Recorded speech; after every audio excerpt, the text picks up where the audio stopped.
नमस्कार साथियों, मैं रिकेश विश्वकर्मा आप सभी का स्वागत करता हूं आपके अपने YouTube channel SSR super classes में। आप लोग कैसे हैं कमेंट करके ज़रूर बताइएगा। आई होप कि आप लोग अच्छे हैं और अपनी तैयारी को बेहतरीन तरीके से कर रहे होंगे। आप जानते हैं कि एग्ज़ाम की डेट नज़दीक है और अब जो है आपको ज़्यादा से ज़्यादा प्रैक्टिस सेट लगाने की ज़रूरत है, रिवीजन करने की ज़रूरत है, अब पढ़ने की ज़रूरत कम है।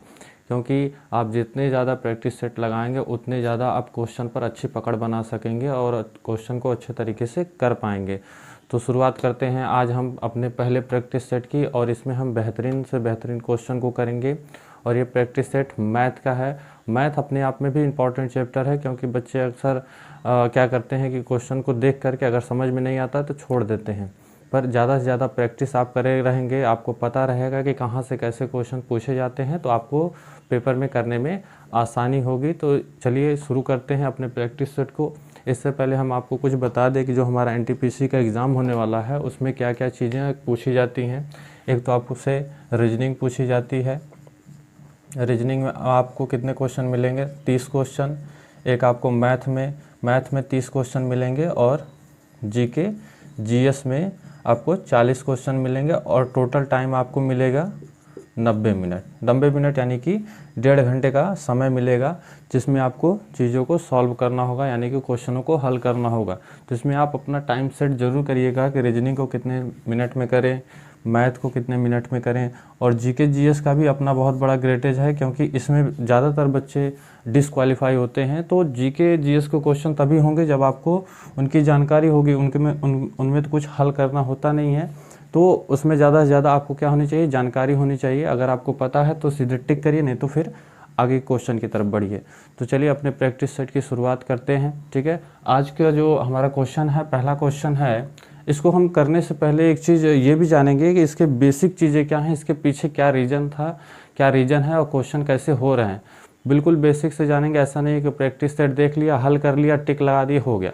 नहीं, पूरे बेहतरीन रीज़न से कैसे वो हो रहा है, कैसे चीज़ें की जा रही हैं, पूरी बेहतरीन जानकारी के साथ हम क्वेश्चन को करेंगे, जिससे उससे रिलेटेड और भी क्वेश्चन पूछे जाएं तो हम उनको आसानी से कर पाएँ। तो इस तरीके से हमारा पहला क्वेश्चन जो होगा, पहला क्वेश्चन है कि x के किस मान के लिए 7 अंकों वाली संख्या 88 से विभाजित या विभाज्य है। तो 7 अंकों वाली संख्या हम लिख लेंगे 6, 9, 13, x 0, 8। ये 7 अंकों की संख्या है। ये किससे विभाजित है? 88 से। तो आपको एक नियम बताया गया होगा विभाज्यता के नियम में, आप साथी हमारे पढ़े भी होंगे, अगर जो नहीं जानते हैं वो जान लें। पहले तो हमें क्या करना है, इस भाजक को 2 सह अभाज्य गुणनखंड में तोड़ देना, यानी कि ऐसे ऐसे नंबरों में तोड़ना है जिनका मौसा क्या हो, मौसा सिर्फ 1 आए, कुछ कॉमन ना मिले। ठीक है, तो इस प्रकार तोड़ने के बाद अब हमें पता होना चाहिए 11 का रूल क्या होता है, 12 का रूल क्या होता है, 11 का रूल क्या होता है और 8 का रूल क्या होता है। 8 का रूल ये होता है कि किसी भी संख्या में उसके तीन डिजिट, अगर 3 अंक 8 से विभाजित हैं तो दी गई संख्या 8 से विभाजित होगी।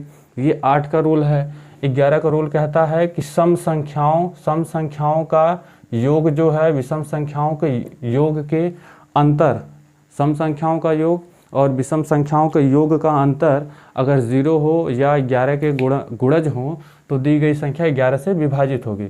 तो हम पहले 11 से चेक कर ले रहे हैं।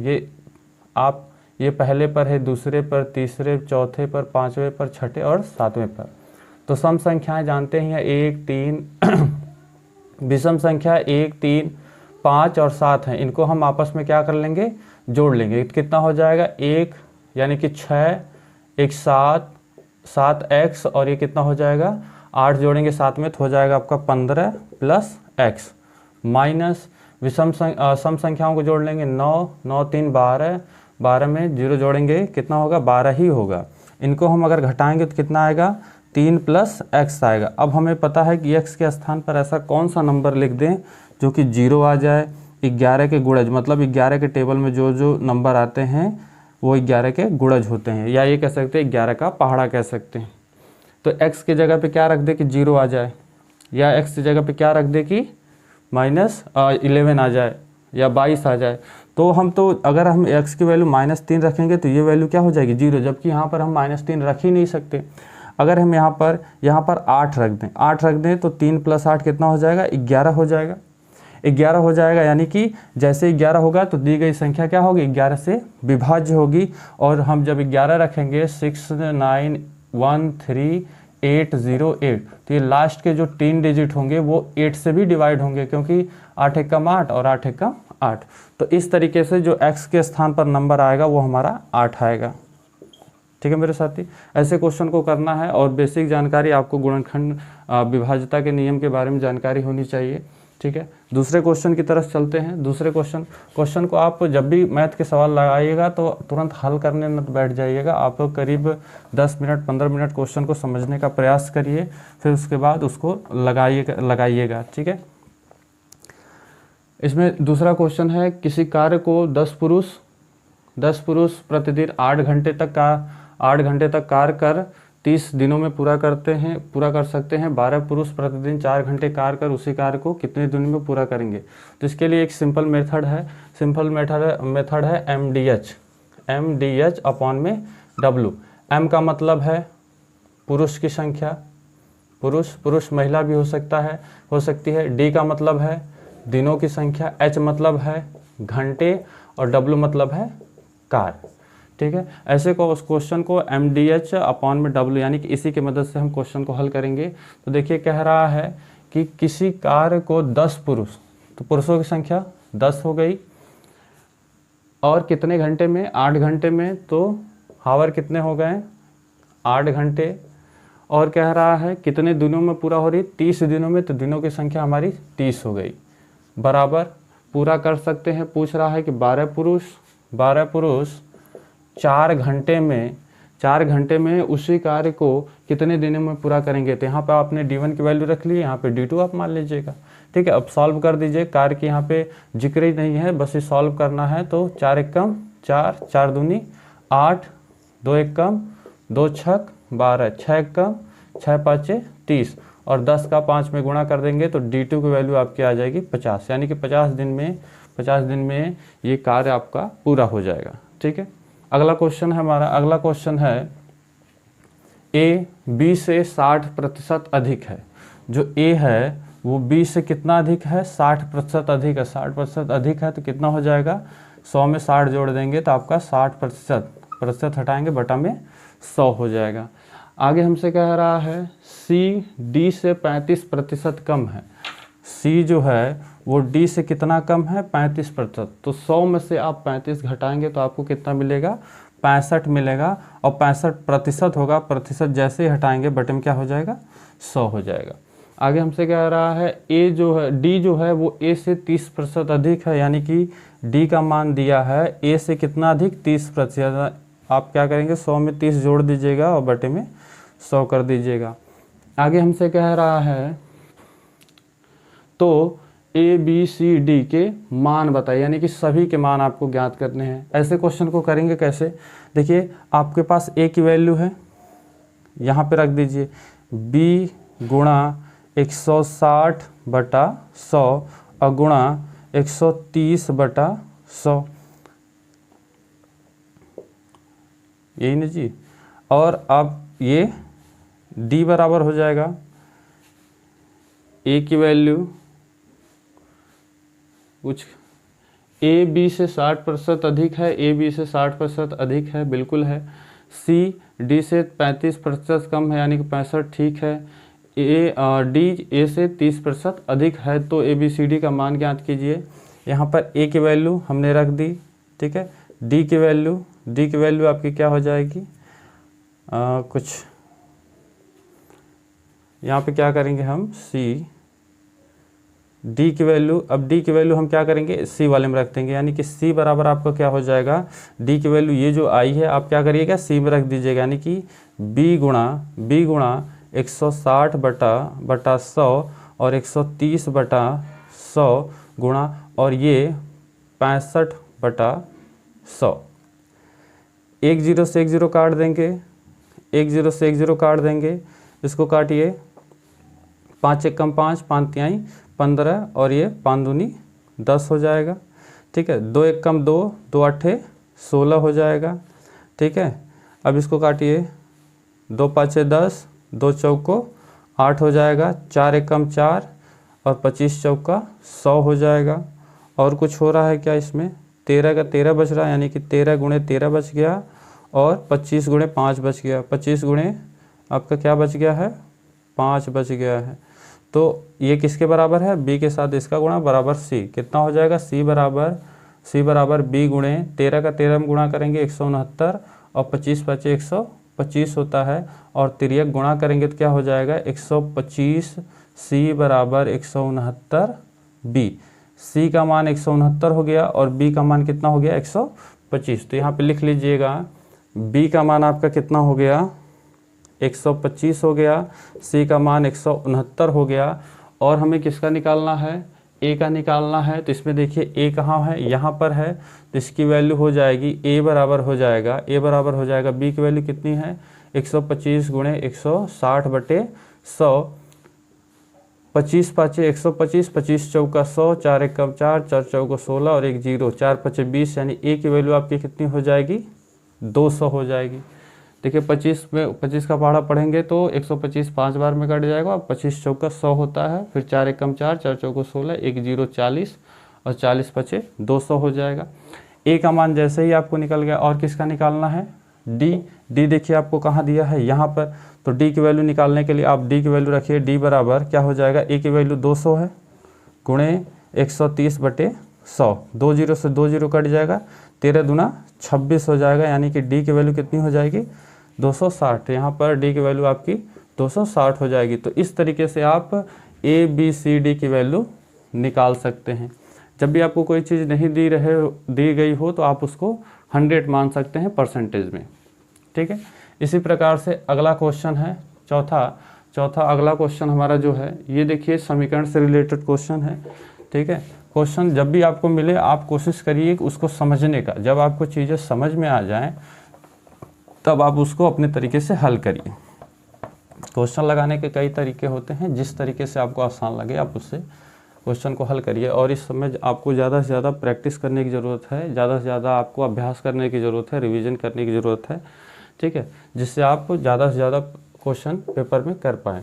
तो हमारा क्वेश्चन दिया है 30x² माइनस 15x प्लस 1 बराबर 0 है, तो 25x² प्लस 26x² इनवर्स का मान ज्ञात कीजिए। इस क्वेश्चन में देखिए दिया है 30x² माइनस 15x प्लस 1 बराबर 0। अब हमारे कुछ साथी होंगे जो इस समीकरण को हल करेंगे, पर आप देख पा रहे हैं अगर हम हल करें तो इनका फैक्टर ही नहीं बन रहा है। तो फैक्टर नहीं बन पा रहा है तो एक विविक्तर होता है, उससे भी हल किया जा सकता है, पर वो प्रोसेस बहुत बड़ा हो जाएगा। ऐसा इतना ज़्यादा हो जाएगा कि ज़्यादा से ज़्यादा समय लग जाएगा। तो कहीं ना कहीं आप इसी में ढूंढने का प्रयास करिए कि किस तरीके से हम 25x² ला सकें और किस तरीके से हम 26x² इन्वर्स ला सकें। इन्वर्स का मतलब होता है कि बटा में, यानी कि 25x² प्लस 1 बटे 36x², ये ऊपर जाएगा तो इन्वर्स हो जाता है, माइनस में हो जाता है, घात -1 हो जाती है। तो इसी समीकरण में हम ऐसी क्या चीज़ें करें कि हमको ये मिल जाएं। ठीक है, तो आप देखिए ध्यान से क्या कर सकते हैं। अगर हम 30x² प्लस 1 और इसको हम दाएं भेज दें तो 15x होगा, और दोनों पक्षों में हम 6x से भाग दे दें, तो दोनों पक्षों में हम जब 6x से भाग देंगे, ये आपका 1 है, 6x बराबर 15x बटे 6x। जब दोनों पक्षों में हम 6 से भाग देंगे तो 1x से 1x कट जाएगा, 6 कम 6, 6 पचे 30, यानी कि ये आपका 5x बचेगा प्लस 1 बटे 6x बचेगा, और बराबर 3 दूना 6, 3 पचे 15 और x से x कट जाएगा, 5 बटे 2 बच जाएगा। इतना होने के बाद अगर हम इनका दोनों पक्षों का क्या कर दें, वर्ग कर दें, दोनों पक्षों का वर्ग कर दें, तो ये a प्लस बी के होल स्क्वायर पर है कि नहीं। a का स्क्वायर यानी कि 25 का स्क्वायर, x का स्क्वायर प्लस 1 बटे 6 का square 36 x square plus 2ab यानी 2 इंटू a की वैल्यू 5x है तो 5x गुणे b की वैल्यू 1 बटे 6x है तो 6x, और बराबर 5 बटे 2 का स्क्वायर यानी कि 25 बटे 4 हो जाएगा। x से x आपका कट जाएगा, 2 1 कम 2, 2 3 आपका 6 हो जाएगा, यानी कि 25 एक्स स्क्वायर और प्लस ये ऊपर जाएगा तो ये क्या बना लेगा, इनवर्स, यानी कि घात -1 हो जाएगी, और प्लस 5/3 बराबर 25/4। इसको हम दाएं भेज देंगे तो 25/4 माइनस 5/3 हो जाएगा। अब इसको हल करेंगे, 3 का गुणा 4 में करेंगे, 3 चौक को 12 हो जाएगा, 25 तिहाई आपका 75 हो जाएगा, और 4 पचे 20 हो जाएगा। 75 में से 20 घटा देंगे, आपका कितना बच जाएगा, 55/12, और ये इसका आंसर हो जाएगा। तो कहीं ना कहीं हमें अपने से चीज़ों को समझ करके करना होता है कि ताकि हमारा सवाल जल्द से जल्द हो जाए और कम समय में हो जाए।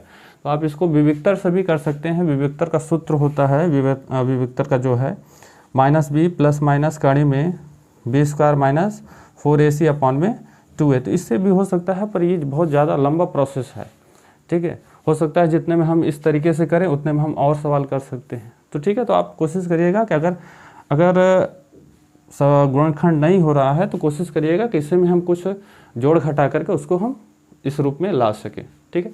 तो चौथा क्वेश्चन अच्छा था, और इस पर आपको ज़्यादा से ज़्यादा प्रैक्टिस करने की ज़रूरत है, ज़्यादा से ज़्यादा अभ्यास करने की ज़रूरत है, जिससे आप एग्ज़ाम में अच्छे क्वेश्चन यानी कि इस टाइप के क्वेश्चन को लगा सकें। अगला क्वेश्चन हमारा इसमें है, 5वां क्वेश्चन जो है,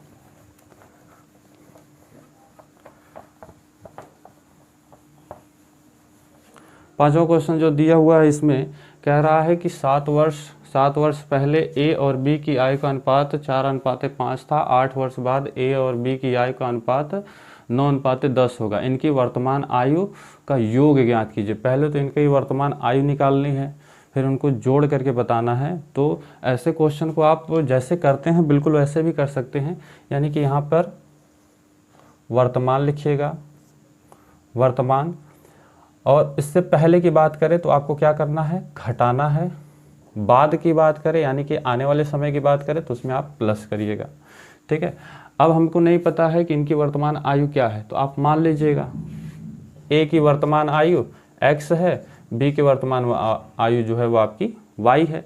अब प्रश्नानुसार चलिए, 7 वर्ष पहले की बात किया है तो x - 7, इसकी भी आयु 7 वर्ष घटेगी और b की भी आयु 7 वर्ष घटेगी, y - 7। तो अनुपात इनका कितना हो जाता है, अनुपात हो जाता है इनका 4/5। इसको हल कर लीजिए, तिर्यक गुणा करेंगे तो x - 7 5 का गुणा होगा, अब बराबर 4 y - 7। 5 का x में होगा 5x - 5 7 35 बराबर 4x - 28। दोनों को हम किधर लाएंगे, बाएं लाएंगे, या सिर्फ यहाँ पे y होगा। y वाले टर्म को बाएं लाएं, 5x - 4y, इसको आप दाएं ही भेज दीजिए तो -28 प्लस 35 कितना हो जाएगा, 5x - 4y, और घटाएंगे 35 में से 28 जाएगा तो आपका कितना बचेगा, 7। इसको आप समीकरण 1 बना लीजिएगा।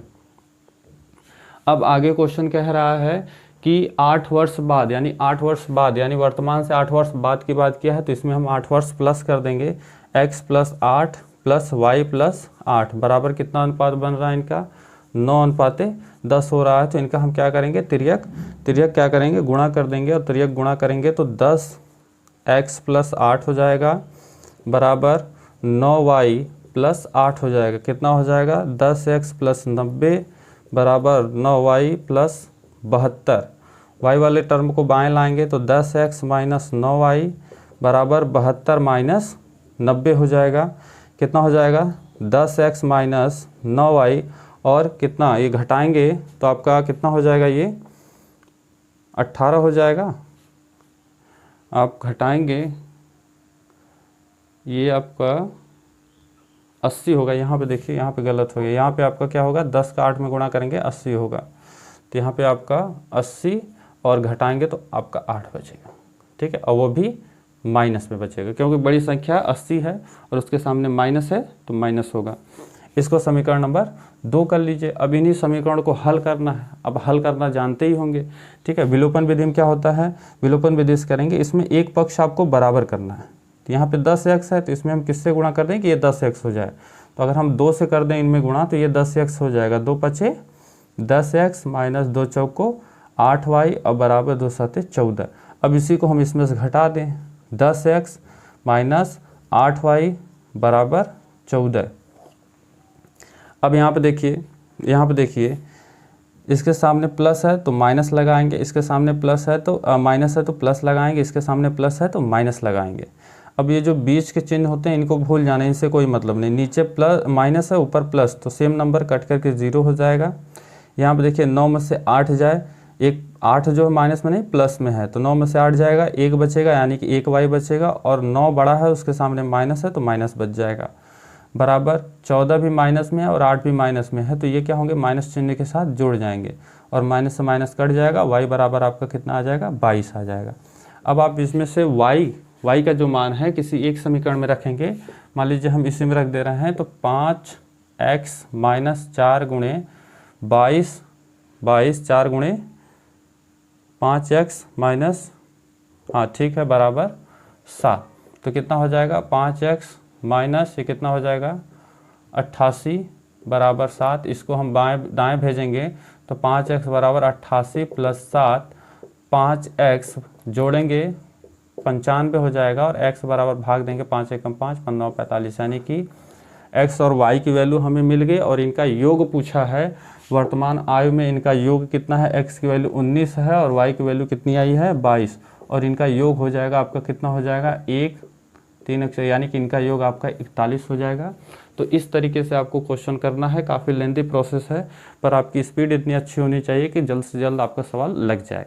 ठीक है, ये बेसिक तरीका है, और भी तरीके हो सकते हैं, आप उनसे भी कर सकते हैं, पर ये बेसिक है, इनसे आप करेंगे तो कहीं गलत नहीं होगा। ठीक है, अगला क्वेश्चन हम चलते हैं अगले क्वेश्चन की तरफ। क्वेश्चन नंबर 6 हमारा है। अच्छे खासे क्वेश्चन है, इन पर अगर आप प्रैक्टिस कर लेते हैं, क्वेश्चन लगा लेते हैं, तो आपकी प्रैक्टिस और बेहतर हो जाएगी। ठीक है, जिससे आपको पेपर में एग्ज़ाम देते समय कम समय में ज़्यादा क्वेश्चन कर पाएंगे।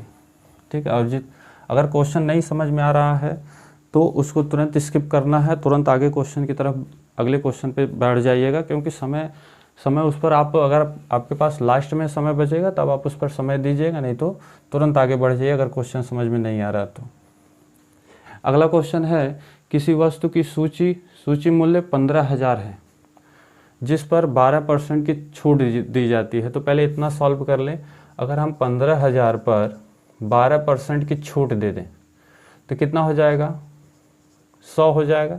परसेंट हटाएंगे, बटे में 100, काटिए, 2 छक 12, 2 पाँचे 10 और 1 0, 1 0 से 1 0 काट दीजिए, 5 एकम 5, 5 3 15, 300 कितना हो जाएगा, 3 छक 18, 1800, यानी कि 15,000 में हमने 1800 की छूट दे दी, तो आपका कितना बचा, 13,200 बच गया है। छूट देने के बाद हमारा 13,200 बच गया है। आगे हमसे कह रहा है कि शुद्ध विक्रय मूल्य, यानी कि शुद्ध विक्रय मूल्य 12,088 करने के लिए कितने अतिरिक्त छूट देनी होगी। तो देखिए, आप 12% के ऑलरेडी छूट दे चुके हैं, और आपको अब कितने पे बेचना है,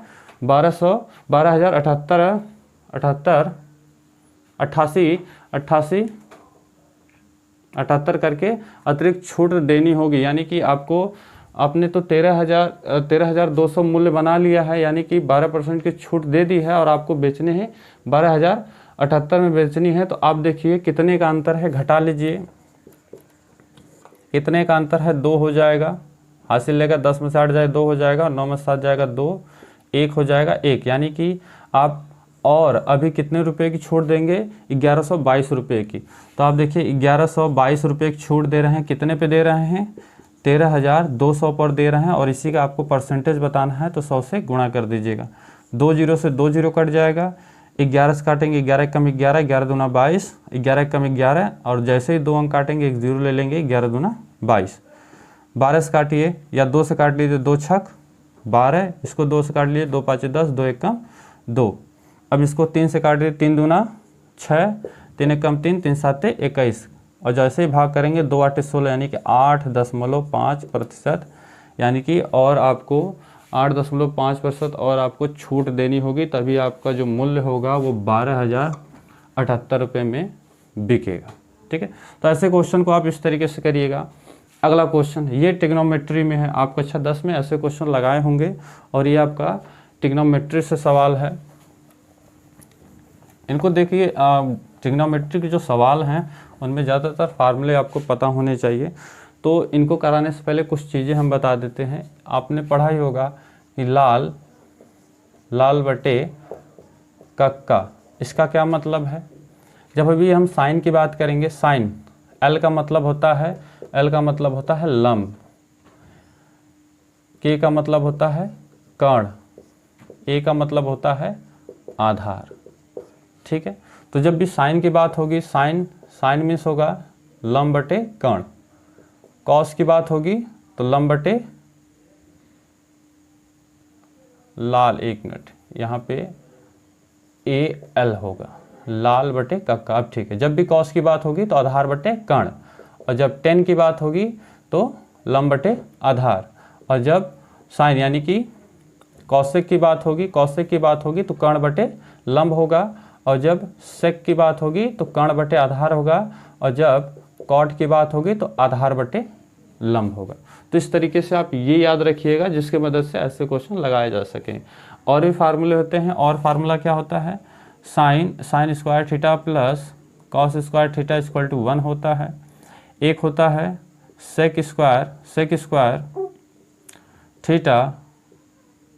sec square minus tan square theta equal to 1 होता है। एक होता है आपका cosec square theta minus cot square theta equal to 1। ये 3 फार्मूले आपको याद होने चाहिए त्रिकोणमिति में, और ये चीज़ याद होनी चाहिए। इसके व्युत्क्रम भी होते हैं। ठीक है, तो इस क्वेश्चन को हम लगाने का प्रयास करेंगे। दिया है कॉस 5/13 है तो टेन स्क्वायर थीटा और सेक स्क्वायर थीटा का मान ज्ञात कीजिए।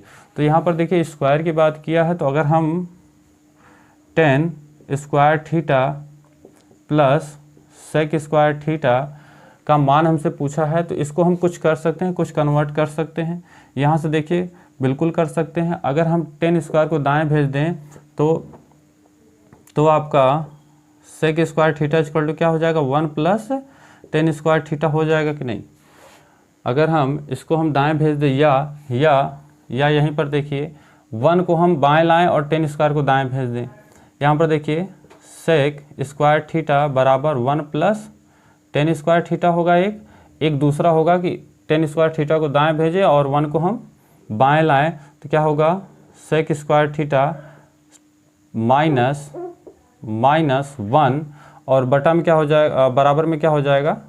Ten square theta. यानी कि टेन स्क्वायर थीटा की वैल्यू इतनी लिखी जा सकती है और सेक स्क्वायर थीटा की वैल्यू ये लिखी जा सकती है। तो इसमें हम क्या करेंगे, आप बदल लीजिएगा। आपको किसका दिया हुआ है मान? कॉस का दिया हुआ है। तो कॉस थीटा बराबर होता है क्या? लंब बटे आधार बटे क्या होता है? आधार बटे कर्ण होता है। आधार बटे आपका क्या होता है? कर्ण होता है। आपको दिया हुआ है। और सेक स्क्वायर बराबर क्या होता है? सेक स्क्वायर थीटा बराबर क्या होता है? कर्ण बटे आधार, यानी कि इसी का उल्टा, कर्ण बटे आधार। तो कर्ण की वैल्यू कितनी है? कर्ण की वैल्यू यहाँ पर देखिए, आधार की वैल्यू 5 है तो 5, और कर्ण की वैल्यू 13 है तो 13। देखिए समझाने का पर्पज़ यही है कि अभी आप प्रैक्टिस सेट कर रहे हैं तो कुछ बेसिक चीज़ें बताई जाएं जिससे आपको प्रॉब्लम ना हो। ठीक है, तो इसी का कर्ण की वैल्यू 13, आधार की वैल्यू 5 है, तो यहाँ पर कर्ण की वैल्यू 13 हो जाएगी और आधार की वैल्यू 5 हो जाएगी। ठीक है, अब हम सेक स्क्वायर में इसको कन्वर्ट कर लें तो टेन स्क्वायर इक्वल टू क्या लिख सकते हैं? Sec square theta plus minus 1 और plus sec square theta. Sec square theta क्या हो जाएगा? 2 सेक स्क्वायर थीटा माइनस 1। अब सेक स्क्वायर थीटा की वैल्यू क्या है?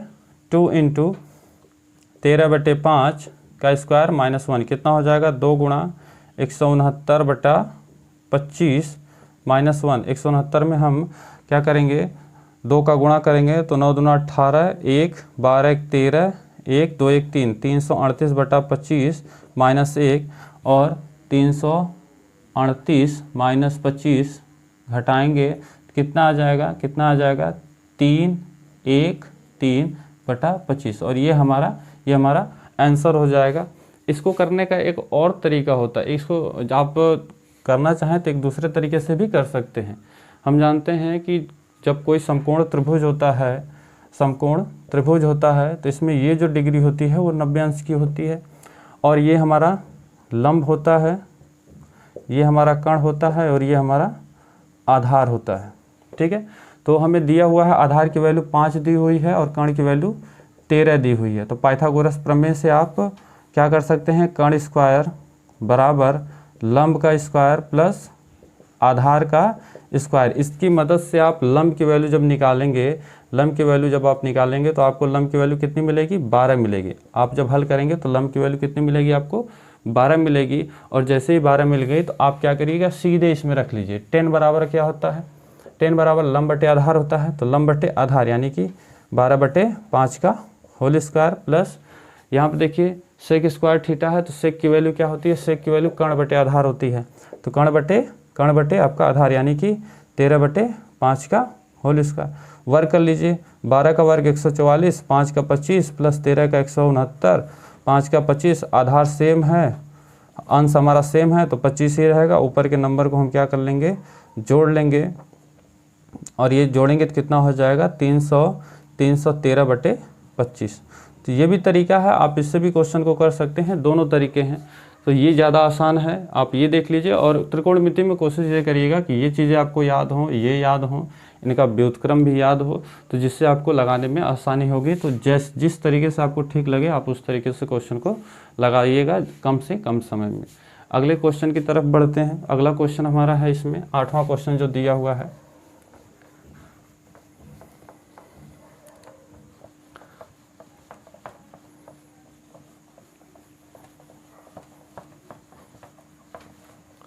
इसमें 8वां क्वेश्चन दिया हुआ है, एक 252 मीटर लंबी ट्रेन 125 किलोमीटर प्रति घंटे की चाल से चल रही है। एक व्यक्ति को इंजन के पास से 17 किलोमीटर की चाल से चल रहा है, ट्रेन की दिशा में दौड़ रहा है। दौड़ना आरंभ करता है तो उसको ट्रेन कितने समय या कितने सेकंड में पार करेगी। तो ऐसे क्वेश्चन करने से पहले कुछ बेसिक चीज़ें जान लेते हैं। जैसे कोई ट्रेन है, ट्रेन की चाल आपकी x है और ये ट्रेन जो है x किलोमीटर प्रति घंटा है और ये ट्रेन a मीटर की है। और जब ये किसी व्यक्ति को पार करेगी या मान लीजिए कोई व्यक्ति है और इसकी जो चाल है इसी दिशा में y किलोमीटर प्रति घंटा है। जब दोनों की दिशा सेम हो तो हम क्या करेंगे, इनके चाल में क्या करते हैं, चाल में हम घटा देते हैं, यानी कि ट्रेन की जो चाल होगी मनुष्य के चाल में माइनस कर देते हैं। और आपकी जो दूरी होगी वो क्या होगी, ट्रेन की लंबाई ही होगी। याद रहे, अगर विपरीत दिशा में है, विपरीत दिशा में चलेंगे तो क्या करेंगे, इसमें हम इनकी चाल को क्या कर देंगे, ऐड कर देंगे, x प्लस वाई, यानी कि इनकी चालों को हम आपस में ऐड कर देंगे।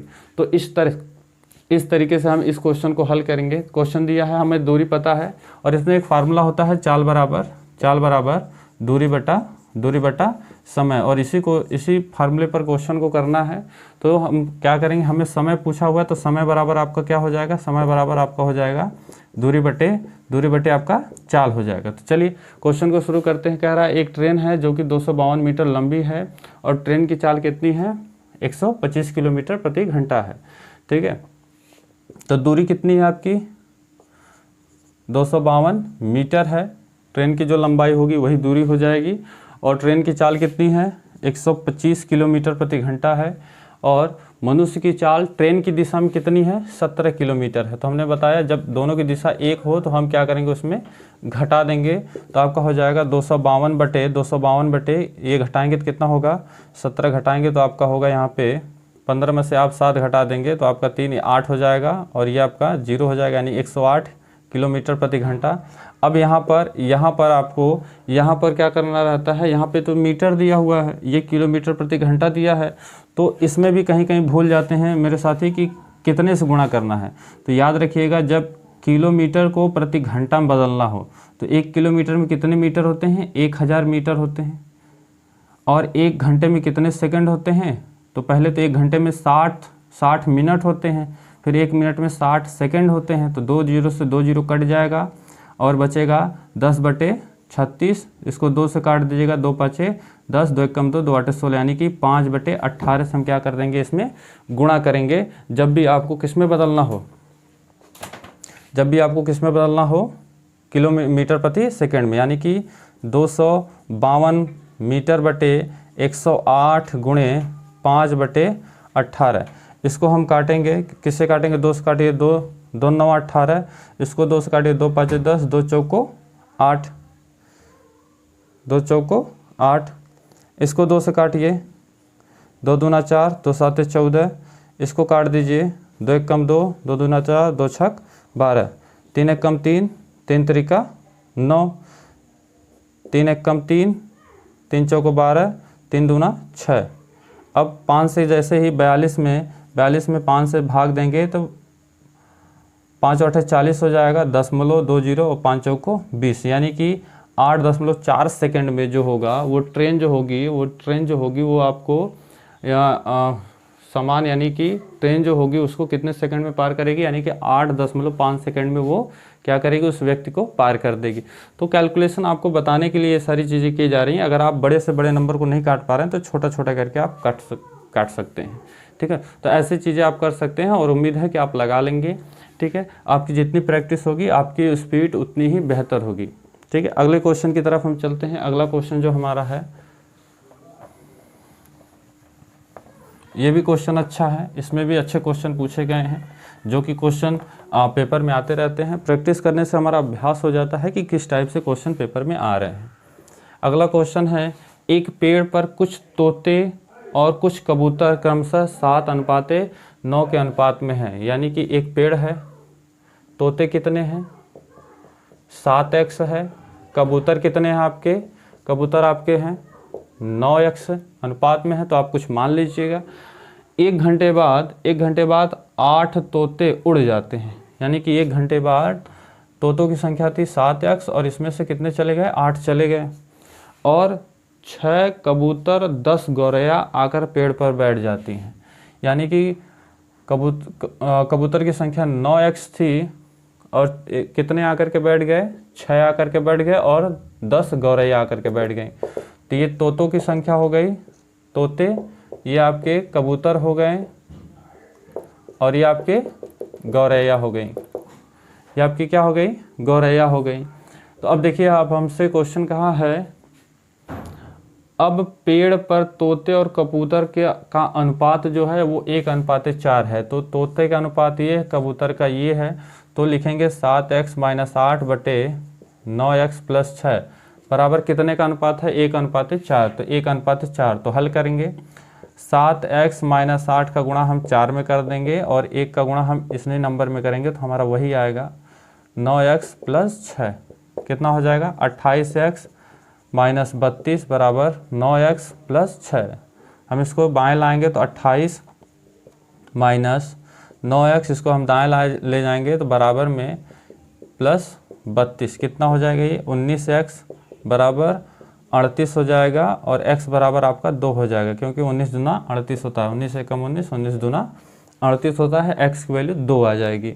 आगे हमसे कहा है कि तो तोते और गौरैया का अनुपात, यानी कि तोते और गौरैया का अनुपात बताइए। तो x की वैल्यू 2 आ गई, तो तोते की वैल्यू क्या हो जाएगी, 7 दूनी 14 - 8 यानी कि 6 हो जाएगी, और गौरैया 10 है तो 6:10, 2 3 6, 2 5 10 यानी कि 3:5 के अनुपात में इनका मान हो जाएगा। उम्मीद है कि आप समझ पा रहे हैं। ऐसे क्वेश्चन को इसी तरीके से करना है, या अगर कोई दूसरा तरीका हो तो आप उससे भी कर सकते हैं। अगला क्वेश्चन ये इंपॉर्टेंट क्वेश्चन है, क्योंकि ये जो कक्षा 10 में हमने चीज़ें पढ़ी थी उससे रिलेटेड क्वेश्चन है, ठीक है। और रेलवे में ज़्यादा टफ नहीं पूछता है, बेसिक से ज़्यादा पूछता है। ऐसे क्वेश्चन पूछ देगा जिसमें आपकी कैलकुलेशन बहुत ज़्यादा होती है, और उसी में आपका समय लग सकता है। तो प्रैक्टिस इतनी अच्छी करिए कि कैलकुलेशन के दौरान किसी भी अंक की गलती ना हो। अगर किसी भी अंक की गलती हो गई तो हो सकता है आपको समय लगे क्वेश्चन को करने में। देखिए, क्वेश्चन कह रहा है कि एक त्रिभुज ABC अंकित एक वृत्त को क्रमशः AB, BC और तथा AC के भुजाओं DEF को क्रमशः स्पर्श करता है। तो एक वृत्त है और एक त्रिभुज है, त्रिभुज की भुजाओं को स्पर्श कर रहा है, इसका मतलब वृत्त त्रिभुज के अंदर ही होगा। ये A हो गया, ये B हो गया, ये आपका C हो गया। आगे हमसे कह रहा है कि क्रमशः AB को डी पर, BC को E पर, AC को F पर स्पर्श करता है। तो हमसे कह रहा है कि AD का मान बताइए, AD का मान पूछ रहा है, और किससे पूछ रहा है, BE का मान पूछ रहा है, और किसका पूछ रहा है, CF का मान पूछ, इसका, यानी कि इनकी वैल्यू आपसे पूछ रहा है। तो कक्षा 10 में एक चैप्टर है वृत्त की स्पर्श रेखा। स्पर्श रेखा में एक परिमेय है, जब किसी वृत्त से एक ही बिंदु से दो स्पर्श रेखाएं खींची जाती हैं। जब किसी वृत्त में बाह्य बिंदु से एक ही बिंदु से दो स्पर्श रेखाएं खींची जाती हैं तो इन वृत्तों की जो भुजाएं हैं वो आपस में बराबर होती हैं, और इनको प्रूफ भी किया गया है। केंद्र से उस बिंदु तक एक रेखा खींचते हैं और ये जो त्रिज्या होती है स्पर्श रेखा पर क्या होती है, लंब होती है। क्या होती है, लंब होती है। तो ये उभयनिष्ठ भुजा हो जाती है, ये त्रिज्या हो जाती है वृत्त की, और ये कोण हो जाता है, और त्रिभुज इस तरीके से सर्वांगसम होता है, और जिसके आधार पर हम कह सकते हैं कि ये जो दो स्पर्श रेखाएं हैं वो आपस में बराबर होती हैं। तो इनको आप कुछ ना तो कुछ मान लीजिए। अगर ये बराबर हैं दोनों तो ये x x मान लीजिए, ये दोनों बराबर हैं तो इनको y y मान लीजिए, ये दोनों बराबर हैं तो इनको z z मान लीजिए। क्योंकि अभी अभी हमने जाना है कि वृत्त के किसी बाह्य बिंदु से खींची गई दो स्पर्श रेखाएं आपस में क्या होती हैं, बराबर होती हैं। तो अब इन क्वेश्चन को करते हैं। क्वेश्चन हमसे कहा है कुछ दिया भी के कुछ मान भी है। हाँ, ए बी की वैल्यू कितनी है, 18 है, यानी कि ये वैल्यू कितनी है, 18 है। आगे हमसे कहा है कि बी सी की वैल्यू 15 है, बी से सी की वैल्यू आपकी 15 है, और सी से ए से सी की वैल्यू आपकी 13 है। तो अगर हम इन भुजाओं का परिमाप निकालें, परिमाप का मतलब होता क्या है कि इन भुजाओं का योग, तो जोड़ेंगे तो ये क्या होगा, x प्लस वाई होगा, प्लस y प्लस जेड होगा, प्लस z प्लस x होगा, बराबर 18 प्लस 15 प्लस 13। तो जब जोड़ेंगे तो 2x plus Y plus Z इस रूप में मिलेगा, क्योंकि सबके दो पार्ट हैं। आप देखिए 2y है, 2x है, तो 2z है, तो 2 कॉमन हो जाएगा, x plus Y plus Z, और इनको हम जोड़ लेंगे, कितना हो जाएगा, 8 16 हासिल 1 हो जाएगा, 1 2 3 1 4 46 हो जाएगा। 2 को दाएं भेज देंगे तो x plus Y plus Z बराबर आपका 46/2, x plus Y plus Z बराबर आपका क्या हो जाएगा, 23 हो जाएगा। अब देखिए यहाँ पर x की वैल्यू, जो x की वैल्यू है, हमसे किसकी वैल्यू पूछा था, हमसे किसकी वैल्यू पूछ रहा था, हमसे कह रहा था कि ए डी की वैल्यू बताइए। तो ए डी का जो मान है, ए डी का मान ये x ही तो है। y का पूछा था तो y, बी ई जो है, b से e ये मान y ही तो है, और सी एफ की वैल्यू जो थी, सी एफ की वैल्यू ये तो z ही है, यानी कि इनका जो मान हो जाएगा A D plus B E plus C F बराबर 23, यानी कि इनका आंसर क्या हो जाएगा, यही 23 हो जाएगा। तो ऐसे क्वेश्चन को करने के लिए थोड़ी अपनी बुद्धि का भी इस्तेमाल करिएगा, ठीक है। डायरेक्ट अगर जो मेरे साथी प्रमेय पढ़ते हैं वो कुछ और बना करके भी कर सकते हैं, तो ऐसा मत करिएगा। आप कोशिश करिएगा कि अगर सवाल दिया है तो वो ज़्यादा लेंदी ना होकर के कम से कम समय में किया जा सके, ठीक है। अगला क्वेश्चन हमारा है, अगले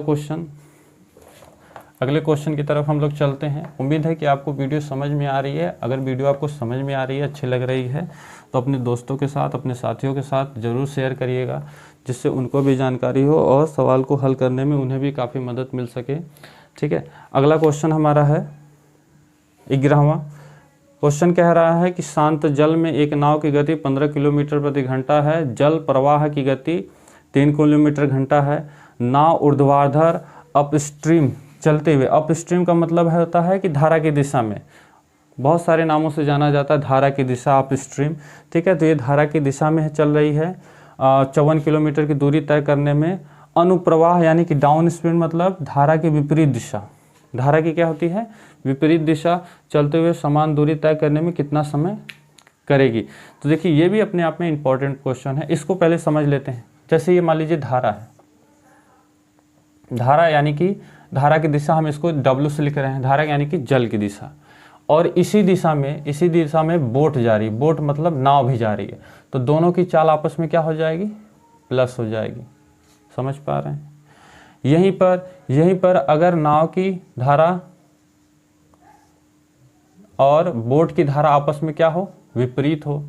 नाव की धारा मतलब बी बोट और जल की धारा मतलब वाटर, ठीक। अगर इनकी धारा विपरीत हो तो क्या होगा, नाव की चाल में से हम धारा की चाल को माइनस कर देंगे, क्योंकि अगर नाव की चाल अधिक होगी धारा से तभी तो चाल नाव आपका धारा यानी कि जल में रह पाएगा। अगर धारा की चाल अधिक हो जाएगी तो नाव को पलट जाएगी उसमें, ठीक है। तो आप क्या करेंगे, जब विपरीत होगा तो नाव की चाल में से धारा की चाल को घटा देंगे, जब दोनों की एक ही दिशा होगी तब चाल को क्या कर लेंगे, जोड़ लेंगे। उम्मीद है कि आप समझ पा रहे हैं। अब अपने क्वेश्चन की तरफ चलते हैं। कह रहा है कि शांत जल में एक नाव की गति कितनी है, 15 किलोमीटर। तो नाव की गति आपकी कितनी है, बोट की गति है आपकी 15 किलोमीटर प्रति घंटा है। आगे हमसे कह रहा है कि जल प्रवाह की गति यानी कि W, जल की गति 3 किलोमीटर, 3 किलोमीटर प्रति घंटा है। आगे हमसे कह रहा है नाव ऊर्ध्वाधर अप स्ट्रीम करते हुए 54 किलोमीटर की दूरी तय करती है। यानी कि हम उसी फार्मूले से लगाएंगे, चाल बराबर दूरी बटा समय से, और समय बराबर क्या हो जाएगा, समय बराबर हो जाएगा दूरी बटे आपका चाल हो जाएगा। तो इसमें हमें समय ही तो बताना है, हमें इसमें क्या बताना है, समान दूरी तय करने में कितना समय लगेगा, और दूरी वही है 54 किलोमीटर ही आपको दूरी तय करनी है, ठीक है। और घंटों में बताना है, ठीक है। यहाँ पे ये भी लिखा हुआ है कि घंटे में बताइए। तो देखिए क्या करेंगे, दूरी कितनी है, दूरी 54 किलोमीटर है, 54 किलोमीटर है। पहले कहा है अप स्ट्रीम यानी कि धारा की दिशा में चलने पर, जब भी धारा की दिशा में तो इनको जोड़ देना है, तो कितना हो जाएगा 18 किलोमीटर प्रति घंटा हो जाएगा। प्लस जाने और आने में यानी कि धारा के विपरीत दिशा में आने में उतनी ही दूरी आने में, यानी कि 54 किलोमीटर आने में, और जब विपरीत दिशा से आएगा तो ये जो नाव की चाल है धारा की चाल में माइनस कर देंगे तो कितना हो जाएगा 12 किलोमीटर प्रति घंटा हो जाएगा। अब इसी को हल करके हमें समय बता देना है। तो 18 का 18 76 18 तिया 54 किलोमीटर से किलोमीटर कट गया यानी कि 3 घंटा, प्लस इसको काटेंगे हम 3 चौको 12, 3 एकम 3, 3 अठे 24, फिर इसको 2 से काट दें, 2 दूना 4, 2 9 18, भाग दे देंगे तो 4.5 घंटे आ जाएगा, और जोड़ देंगे तो 7.5 घंटे, यानी कि 7.5 घंटे इसका आंसर हो जाएगा। अगर यहीं पर आपसे मिनट में पूछ दे तो आप क्या कर दीजिएगा, 60 से मल्टीप्लाई कर दीजिएगा, तो जो आपका आंसर होगा वो मिनट में आ जाएगा। सेकंड में पूछ दे तो एक बार और 60 से मल्टीप्लाई कर दीजिएगा, जो आपको मान मिलेगा वो आपको सेकंड में मिल जाएगा। उम्मीद है कि आप समझ पा रहे हैं। अगर आपको वीडियो अच्छी लग रही है तो अपने दोस्तों और अपने साथियों के साथ ज़रूर शेयर करिएगा। अगर आप वीडियो पर नए बने हैं तो वीडियो को लाइक और चैनल को सब्सक्राइब जरूर करिएगा। चलिए अपने अगले क्वेश्चन की तरफ बढ़ते हैं। अगला क्वेश्चन हमारा दिया है, अगला क्वेश्चन है ए बी और सी का अनुपात ने 2:3:5 के अनुपात में अपनी पूंजी का निवेश किया है। तो ऐसे क्वेश्चन करने से पहले आप इनका अनुपात लिख लीजिए। ए बी सी ने अपनी जो पूंजी है 2, 3 और 5 के अनुपात में निवेश किया है, अपनी पूंजी को निवेश किया है। और आगे कहा गया है कि ए बी सी 4, 2, 3 महीनों के अनुपात में, यानी कि 4 महीने, 2 महीने, 3 महीने, यानी कि ये समय है। देखिए सबका महीने में दिया है तो आप ठीक है महीने में रखिए, पर अगर किसी का वार्षिक दे दे, मान लीजिए सी का वार्षिक अगर दे देता तो आपको इनमें 12 से भाग करना होता, तभी ना ये वार्षिक होते हैं। अब इतना समय लगाने के बाद आपको लाभ प्राप्त होगा। आगे हमसे कह रहा है निवेश किया, यदि सी का लाभ 1,47,000 ए के हिस्से से अधिक है तो बी का लाभ हिस्सा ज्ञात कीजिए। क्वेश्चन थोड़ा सा घुमा दिया है, क्वेश्चन आसान ही है, बस इसको आप x मान लीजिए। जो इनकी पूंजी है आपको नहीं पता कितना है तो आप इसको x मान लीजिए, गुणा करेंगे तो ये कितना हो जाएगा 8x हो जाएगा, 6x हो जाएगा और ये 15x हो जाएगा। इनका रेशियो मिल गया। आगे हमसे कह रहा है कि सी का लाभ है यानी कि 15x जो है वो ए के लाभ से कितना अधिक है, 1,47,000 अधिक है। किससे, ए के लाभ से। तो हम क्या करेंगे, अब घटाएंगे 15 में से 8x को घटाएंगे सी का जो लाभ है, सी का जो लाभ है वो आपका, एक मिनट, सी का लाभ 1,47,000 ए के हिस्से से अधिक है। ए के हिस्से से अधिक है यानी कि घटाएंगे तो देखिए कितना अधिक है, 7 अधिक है, बराबर आपका 1,47,000 हो जाएगा। कितना अधिक है? 7 अधिक है यानी कि 1,47,000। अब यहाँ पर क्या करेंगे, x बराबर 1,47,000 से हम 7 में भाग देंगे तो 7 दूनी 14, 7 एक कम 7, यानी x की वैल्यू कितना आ जाएगी, 21,000 आ जाएगी। और हमसे b का पूछा है तो हम क्या करेंगे, इसमें गुणा कर देंगे तो कितना हो जाएगा, 6 का गुणा 21,000 में आप करेंगे तो 6 कम 6 और 6 दूना 12, यानी कि 1,26,000 ये आपका b का हिस्सा हो जाएगा। ठीक है, यहाँ पर देखिए हम x को किधर ला रहे हैं, बाएं ला रहे हैं और इसको हम दाएं ले जा रहे हैं, तो ये माइनस में हो रहा है, तो आप घबराइएगा नहीं, इसमें हम माइनस नहीं लेंगे। ठीक है, क्योंकि कैलकुलेशन के दौरान इसमें हम माइनस हटा देते हैं। ठीक, इस तरीके से आप 12वें क्वेश्चन को कर पाएंगे। नेक्स्ट क्वेश्चन है, अगला क्वेश्चन है 13वां। ये भी इम्पॉर्टेंट क्वेश्चन है। किसी वस्तु की जीवा AB को P और P पर प्रोड्यूस का मतलब होता है कि आगे बढ़ाया जाता है, और C वृत्त पर इस प्रकार एक बिंदु है कि PC वृत्त के लिए एक स्पर्श रेखा है। यदि PC 18 सेंटीमीटर और BP 15 सेंटीमीटर हो तो AB निम्नलिखित में से किसके बराबर होगी। अच्छा क्वेश्चन है, काफ़ी अगर इसमें आपको जानकारी नहीं होगी तो ये क्वेश्चन आपसे लगेगा भी नहीं। इसमें आपको जानकारी अगर नहीं होगी तो ये क्वेश्चन आपसे लगेगा भी नहीं। तो ऐसे क्वेश्चन को करने के लिए आपको पता होनी चाहिए। और हालांकि देखिए 2 क्वेश्चन हमें मिले हैं, वृत्त की स्पर्श रेखा से, वृत्त के क्षेत्रफल से, यानी कि मेंसुरेशन से अच्छे खासे क्वेश्चन उठेंगे इसमें। मेंसुरेशन से, ये सारे मेंसुरेशन के पार्ट हैं। तो इसको करने से पहले हम चीज़ों को समझ लेते हैं। एक वृत्त है, ठीक है, जिसका केंद्र क्या है, O है। इसकी जीवा कितनी है, जीवा जो है, जीवा AB को बिंदु P तक प्रोड्यूस किया जाता है, यानी कि जीवा तो हमारी AB ही है। इसको कहाँ तक बढ़ाया गया है, बिंदु P तक।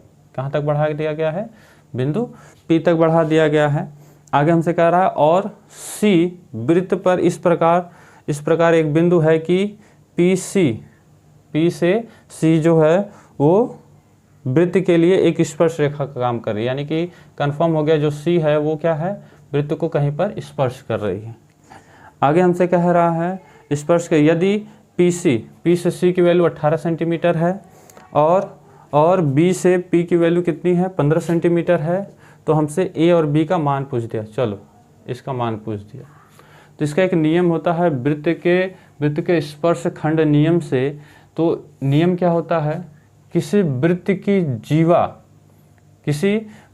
की खंड रेखा जीवा से, किसी वृत्त की खंड रेखा जो होती है और उसी बिंदु से वृत्त की जो स्पर्श रेखा, वृत्त की स्पर्श रेखा का वर्ग, वृत्त की स्पर्श रेखा का वर्ग, वृत्त की स्पर्श रेखा का वर्ग, रेखाखंड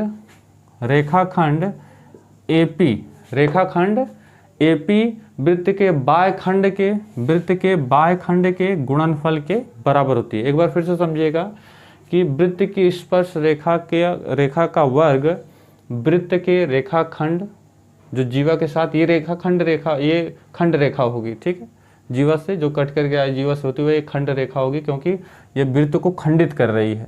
तो स्पर्श रेखा का वर्ग वृत्त की खंड रेखा वृत्त के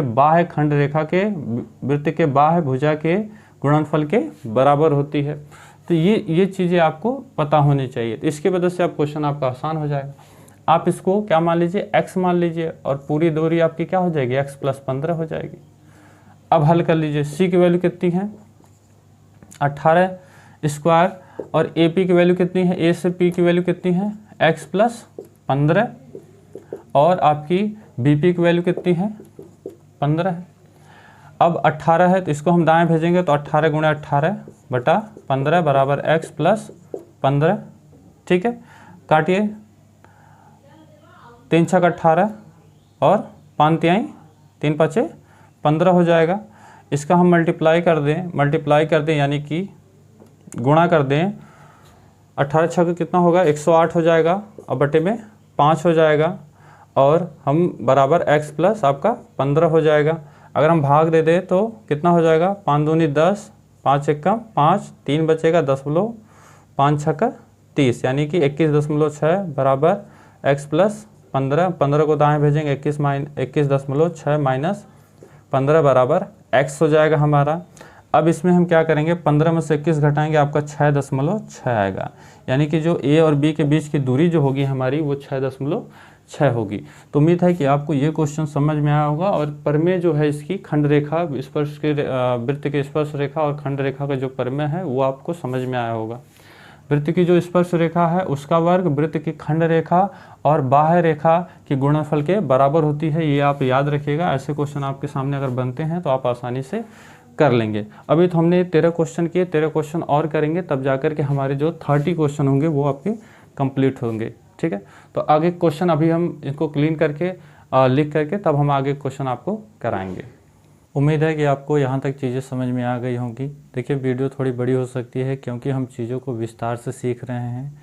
ठीक है, अगला क्वेश्चन इसी प्रकार है हमारा। अगला क्वेश्चन है कि एक मिश्रण में 6 अनुपात के 1 अनुपात में अम्ल और पानी है। मिश्रण में 12 लीटर पानी मिलाने पर अम्ल और पानी का अनुपात 3:2 हो जाता है। तो प्रारंभिक मिश्रण में पानी की मात्रा थी। आसान क्वेश्चन है। आपसे कहा गया है अम्ल कितना है, अम्ल आपका 6 और पानी आप कितने में है 1, यानी कि आप इसको अनुपात में मान लीजिए। ठीक है, 6 अनुपात यानी कि 6:1 दिया है तो 6x आप अम्ल की मात्रा मान लीजिए और पानी की मात्रा आप x मान लीजिए। अब आपसे कह रहा है कि 12 लीटर पानी मिलाया जाता है, मिलाने पर अम्ल और पानी का अनुपात 3:2 हो जाता है। तो आप इसको 6x अनुपात में ही लिखेंगे। ये तो अम्ल का है, पानी का है, पानी कितना मिलाया गया है 12 लीटर और अनुपात इनका हो जाता है कितना 3:2 के अनुपात में हो जाता है। अब इनको हल कर लीजिए, तेरिया गुणा करेंगे, ये 12x होगा बराबर 3 का गुणा x में करेंगे 3x प्लस 12 24 12 36। x को हम बाएं ले जाएंगे, 12x माइनस 3x बराबर 36, घटाएंगे 9x बराबर 36, 9 1 कम 9, 9 चौको 36 और x की वैल्यू आपकी क्या हो जाएगी 4। हमसे यही पूछा भी था कि पानी की मात्रा थी और पानी की मात्रा को हमने x माना है तो पानी की मात्रा आपकी कितनी हो जाएगी 4 हो जाएगी। क्वेश्चन आसान था और इस तरह के क्वेश्चन को आप बिल्कुल ऐसे ही करिएगा। अगला क्वेश्चन है देखिए ये बोर्ड मास से दिया हुआ है। बोर्ड मास के नियम को तो आप लोग जानते ही होंगे। बोर्ड मास, बी मतलब होता है पहले ब्रैकेट को हल करना, ओ मतलब फिर ऑफ वाले को, ठीक है, जो ऑफ दिया हुआ है यहाँ पे, ठीक है, इनको हल करना, फिर उसके बाद डिवाइड यानी कि भाग करना, फिर गुणा करना, फिर उसके बाद जोड़ना, फिर घटाना। ठीक है, तो ये बोर्ड मास का नियम है। तो इस क्वेश्चन को हम आइए करते हैं। लिख लेंगे पहले 90/20 ऑफ 6 गुणा 11/4 ऑफ मझला ब्रैकेट 3 गुणे 2 माइनस ब्रैकेट छोटा ब्रैकेट माइनस 8 मझला ब्रैकेट बड़ा ब्रैकेट, फिर उसके बाद डिवाइड 9/3 गुणे 2। ठीक है, तो हमने आपको बताया बोर्ड मास के नियम के अनुसार पहले हम ब्रैकेट को हल करेंगे। तो पहले ब्रैकेट देखिए, पहले ब्रैकेट को हल करना है तो पहले सबसे छोटा ब्रैकेट हल करेंगे। ब्रैकेट में भी सबसे छोटा, फिर उसके बाद मझला, फिर उसके बाद सबसे बड़ा। ठीक है, इस तरीके से हल करेंगे। तो देखिए ये हमारा कितना है, ये हमारा कितना है देखिए 90/20 ऑफ 6 गुणे बड़ा ब्रैकेट 11/4 ऑफ मझला 3 गुणे 2 माइनस, इनको हम घटाएंगे। देखिए पहले इन्हीं को हल कर ले रहे हैं। देखिए 8 में से 3 घटाएंगे तो -5 होगा और ये कितना हो जाएगा 6 और ये ये आपका -5 होगा, बाहर माइनस तो माइनस माइनस ये आपका प्लस हो जाएगा, यानी कि +5 हो जाएगा और इनको जोड़ देंगे तो ये कितना हो जाएगा 11 हो जाएगा और ये मझला ब्रैकेट आपका हट जाएगा, यानी कि यहाँ पे 11 हो जाएगा बड़ा ब्रैकेट। फिर उसके बाद हम लिखेंगे यहाँ पे लिखेंगे डिवाइड 9। यहाँ पर देखिए डिवाइड को हटा करके जैसे मल्टीप्लाई करेंगे इसके जो बाद का नंबर होगा वो बटे में चल जाएगा, गुणे में 2 हो जाएगा।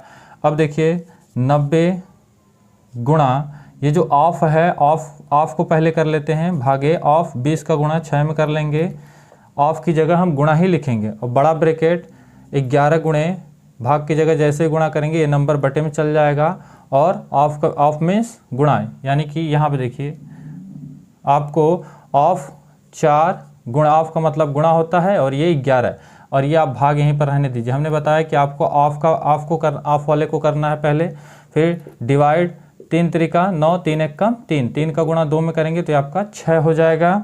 ये भी आपका 90 यहाँ पर भाग है, भाग की जगह जैसे ही गुणा करेंगे तो ये वैल्यू आपकी बटे में चल जाएगी गुणे 6। बड़ा ब्रैकेट यहाँ पे देखिए मल्टीप्लाई करेंगे तो ये 11 और ये वैल्यू जो है वो गुणे में है, जैसे ही भाग की जगह गुणा करेंगे ये वैल्यू क्या हो जाएगी बटे में चली जाएगी और इसको हम गुणे 1/6, यहाँ पर भी हम भाग की जगह गुणा करेंगे तो ये वैल्यू बटे में चल जाएगी। 0 से 0 कट जाएगा, 3 त्रिका 9, 3 दूना 6, ये क्या हो जाएगा 3/4 आ जाएगा आपका, गुणे 11 से 11 कट जाएगा, 1/4 आ जाएगा, गुणे 1/6 आ जाएगा। 3 एक कम 3 और 3 दूना 6, 4 चौको 16, 16 दूना 32, यानी 1/32 ये आपका आंसर हो जाएगा। जब भी आपको बोर्ड मास से ऐसे क्वेश्चन दिए जाएं तो पहले आपको किसको करना है, ब्रैकेट को करना है, फिर ऑफ यानी ऑफ वाले को, और याद रखिए जहाँ पे भी ऑफ आए उस नंबर को एक साथ रख लीजिएगा, जहाँ पर भी ऑफ आएगा वो नंबर एक साथ हो जाएगा, यानी कि उनका मल्टीप्लाई एक साथ हो जाएगा, ये याद रखिएगा। अक्सर यहाँ पर गलतियाँ होती हैं पर आप मत करिएगा, यहाँ पर आप इसको ध्यान में रखिएगा, जहाँ जहाँ ऑफ है वहाँ पर नंबर जो है उसके साथ में ही है, ठीक है।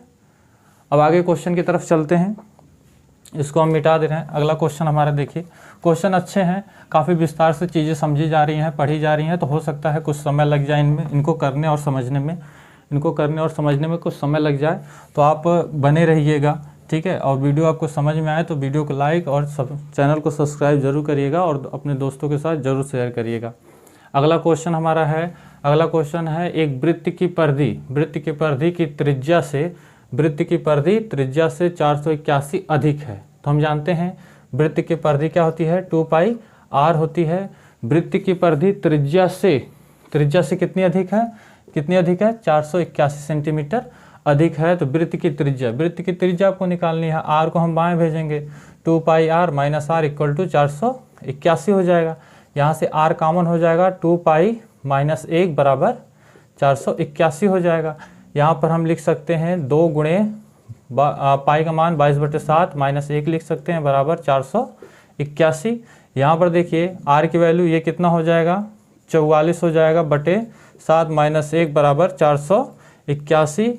r देखिए इसके बटे में कुछ नहीं तो 1 है, 7 एक कम 7 हो जाएगा आपका, 44 एक कम 44 - 7 एक कम 7 और बराबर 481।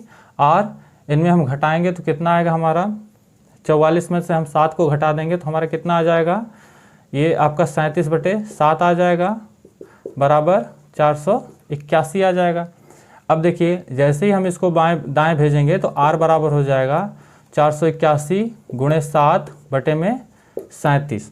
अब इनको काटना हमें, तो काटेंगे कैसे, देखिए 37 से काट सकते हैं क्या, 37 से काटेंगे तो 37 में हम 481 में भाग देंगे तो एक बार में जाएगा 37 और कितना बचेगा 8 3 कितना बच जाएगा यहाँ पे 11 3 बार में जा सकता है क्या, 3 बार में 37 3 देखिए 21 2 3 त्रिका 9 2 11 बिल्कुल 3 बार में जा सकता है, यानी कि यहाँ पे 13 और 13 साथ कितना होता है 104 होता है, यानी r की वैल्यू कितनी हो जाएगी 104 हो जाएगी। 13 साथ 1 मिनट 13 साथ कितना होता है, 13 का गुणा हम 7 में करेंगे 7 3 21 1 हो जाएगा हमारा यहाँ पे, और 2 7 91 13 7 91, यानी कि r की वैल्यू आपकी कितनी हो जाएगी मेरे साथी 91 हो जाएगी। उम्मीद है कि आप समझ पा रहे हैं और चीज़ों को आप देख पा रहे हैं, ठीक है। अगला क्वेश्चन इसी प्रकार हमारा है, अगला क्वेश्चन है यदि ब्याज को अर्धवार्षिक, यदि ब्याज को अर्धवार्षिक रूप से चक्रवृद्धि ब्याज किया जाता है तो 12,600 की धनराशि के लिए 20% वार्षिक ब्याज की दर से 1/1/2 वर्ष का चक्रवृद्धि ब्याज ज्ञात कीजिए। तो इसके लिए हम इसको, ये ऐसे क्वेश्चन को आप फार्मूले से ही लगा पाएंगे, ऐसे क्वेश्चन को आप फार्मूले से ही लगाएंगे।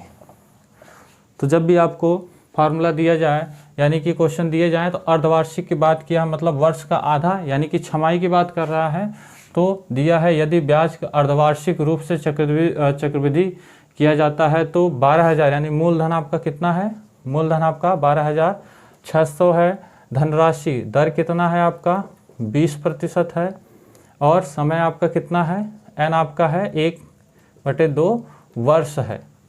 तो छमाही में यानी कि इसको अर्धवार्षिक करना है तो 2 से भाग करेंगे तो ये दर जो हमारा 10% हो जाएगा। और ये देखिए एक साल में छमाही कितने, 2 छमाही होते हैं, और ये आधे की बात कर रहा है यानी कि एक और, यानी कि वैल्यू कितनी हो जाएगी 3 वर्ष। अर्धवार्षिक की बात किया है यानी कि छमाही, अर्धवार्षिक मतलब वर्ष का आधा, यानी वर्ष को अगर 2 बराबर भागों में बांटेंगे तो छमाही महीने में बटेगा।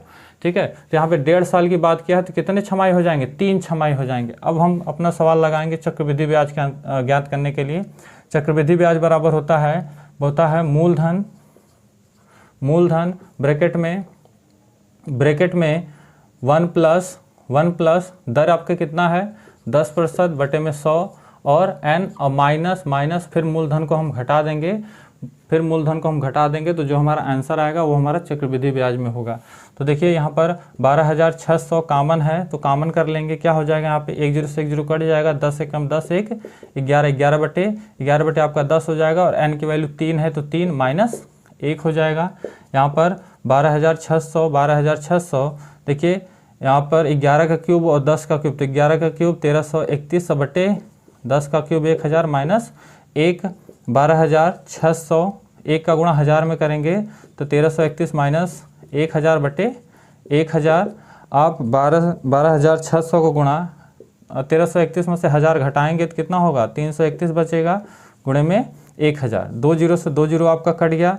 अब आप 126 का गुणा 331 में करेंगे और बटे में 10 से भाग देंगे। तो आप देखिए जब भी गुणा करना हो इतने बड़े नंबर का गुणा आप जैसे करते तो वैसे भी कर सकते हैं। 6 कम 6 6 3 18, 1 बचा, 18 1 19 हो गया, क्रॉस लगाएंगे 2 6 6 क्रॉस लगाएंगे 1 3 3 जोड़ लेंगे 6 0 हासिल 1, यहाँ पे 16 1 17 हासिल 1, 10 1 11 और यहाँ पे 41, यानी कि कितना हो जाएगा यहाँ पर आपका 41 70 6, एक अंक 10 से भाग देंगे तो एक अंक बाद दशमलव लगेगा, यानी कि आपका 4170 के आसपास आपका चक्रवृद्धि ब्याज बनेगा। तो ये कैलकुलेशन आपको फार्मूले से ही करनी है, आप डायरेक्ट तरीका लगा सकते हैं तो ज़रूर प्रयास करिएगा, पर अगर फार्मूला आपको याद है तो आप उससे करिएगा। जब भी आपको वार्षिक, देखिए जब वो अर्धवार्षिक की बात करेगा यानी कि छमाही कह रहा है, जब वो तिमाही की बात कर रहा है यानी कि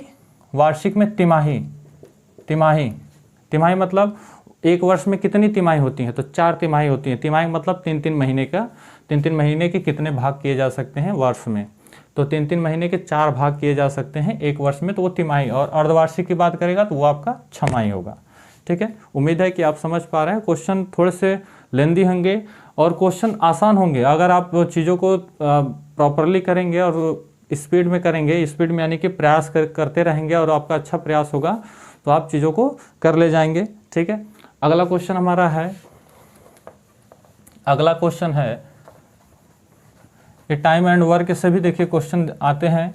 ठीक है, हर एक टॉपिक से क्वेश्चन आ रहे हैं, क्वेश्चन काफ़ी लेंदी हैं, यानी कि क्वेश्चन अच्छे हैं, बस उनमें ज़्यादा आपको पेशेंस रखने की ज़रूरत है। ठीक है, क्वेश्चन दिया है ए अकेले किसी काम को 14 दिन में करता है, तो ए किसी काम को 14 दिन में करता है, बी अकेले उसी काम को 21 दिन में करता है, बी उसी काम को 21 दिन में करता है, जबकि सी उसी काम को 28 दिन में, सी उसी काम को 28 दिन में करता है। जब भी ऐसे आपको क्वेश्चन मिले तो सबसे पहले टोटल काम निकाल लेना है। टोटल काम कितना है, सबसे बड़े या तो इनका आप एलसीएम निकालिए, ऐसे 14 21 28 इस तरीके से एलसीएम निकालिए।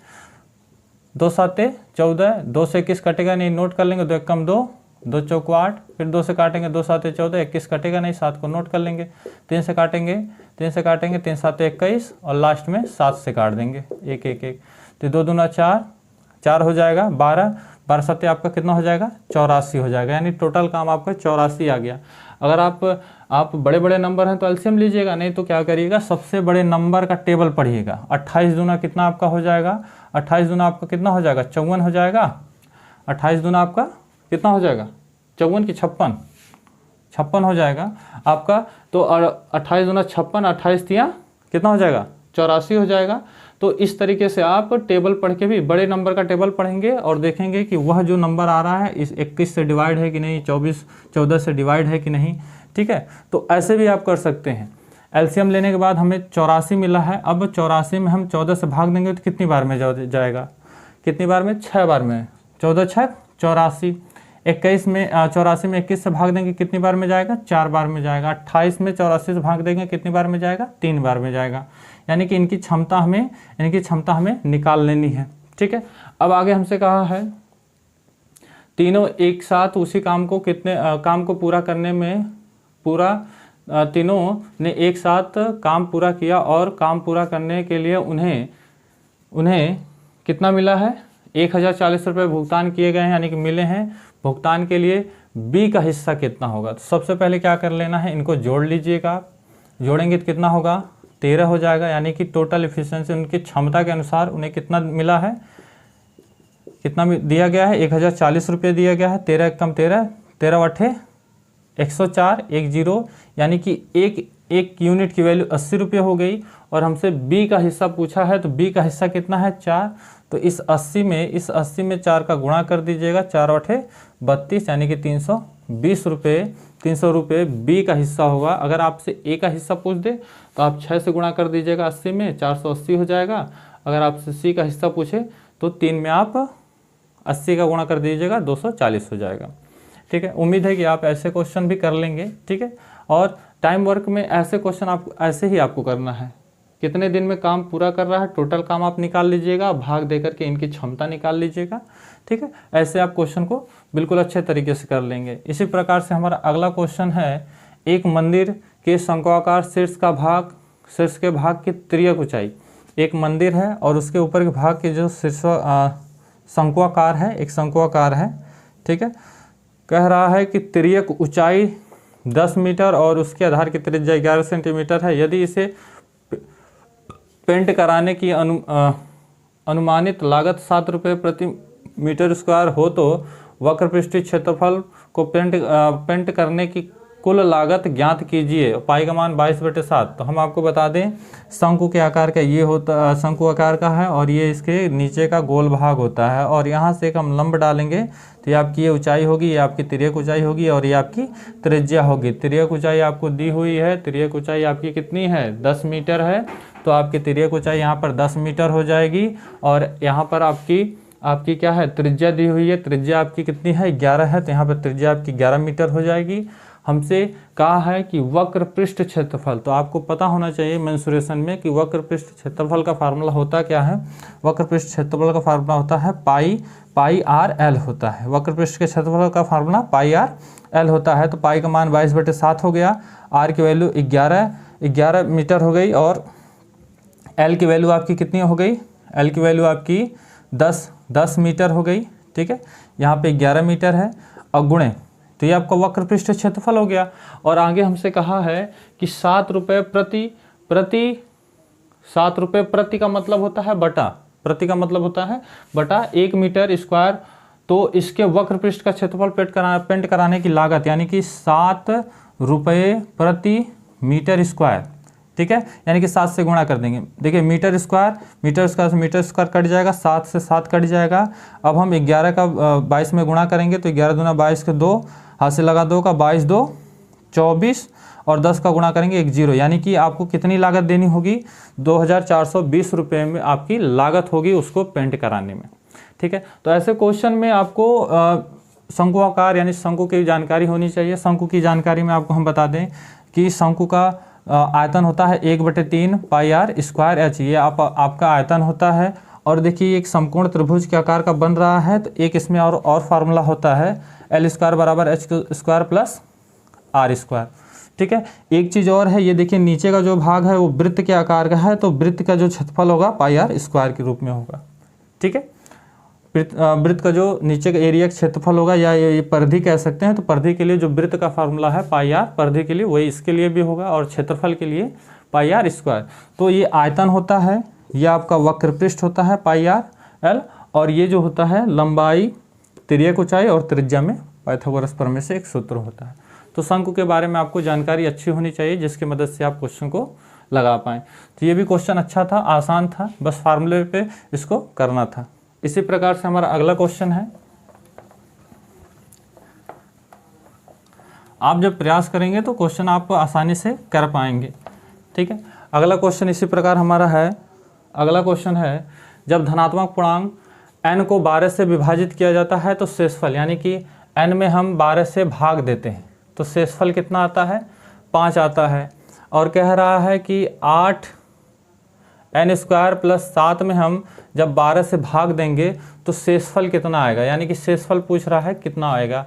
तो जब भी आपसे ऐसे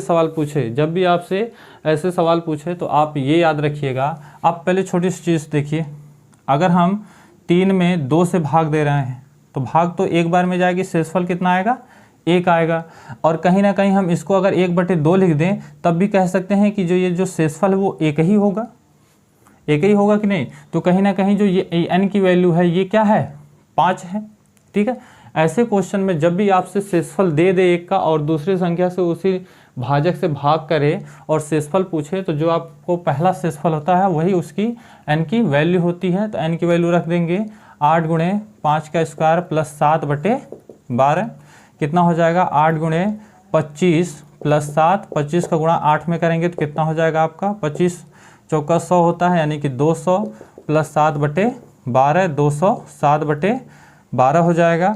अब 12 में हम भाग देंगे, 12 एक कम 12, 1 बच गया, ये नहीं जी, 12 एक कम 12, 1 बच गया। आपका यहाँ से कितना हो गया 8 7, 12 8 84, 12 8 आपका कितना हो जाएगा 84, और बचेगा आपका 12 8 84, यानी कि आपका शेषफल 3 बच जाएगा, आपका शेषफल 3 बच जाएगा और यही हमारा आंसर हो जाएगा। देखिए 207 में हम 12 से भाग देंगे, 12 एक कम 12, घटाएंगे तो 8 बचेगा, और 7 12 8 84, 12 8 कितना हो जाएगा 12 8 96, 12 7 84, 1 मिनट, 12 7 आपका 84 हो जाएगा आपका यहाँ पे, और हम घटाएंगे तो ये आपका 3, यानी कि आपका जो होगा वो 3 आपका क्या हो जाएगा, शेषफल हो जाएगा।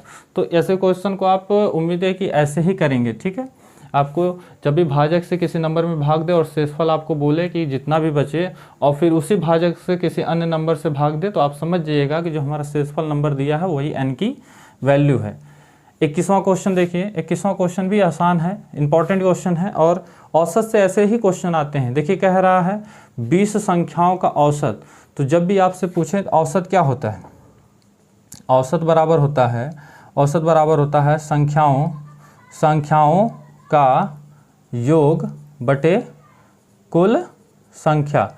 कितनी संख्या है वो आपको बतानी है। तो देखिए 20 संख्याओं का औसत कितना दिया है, 35 दिया है, बराबर ये आपके संख्याओं का योग कि 20 संख्याओं का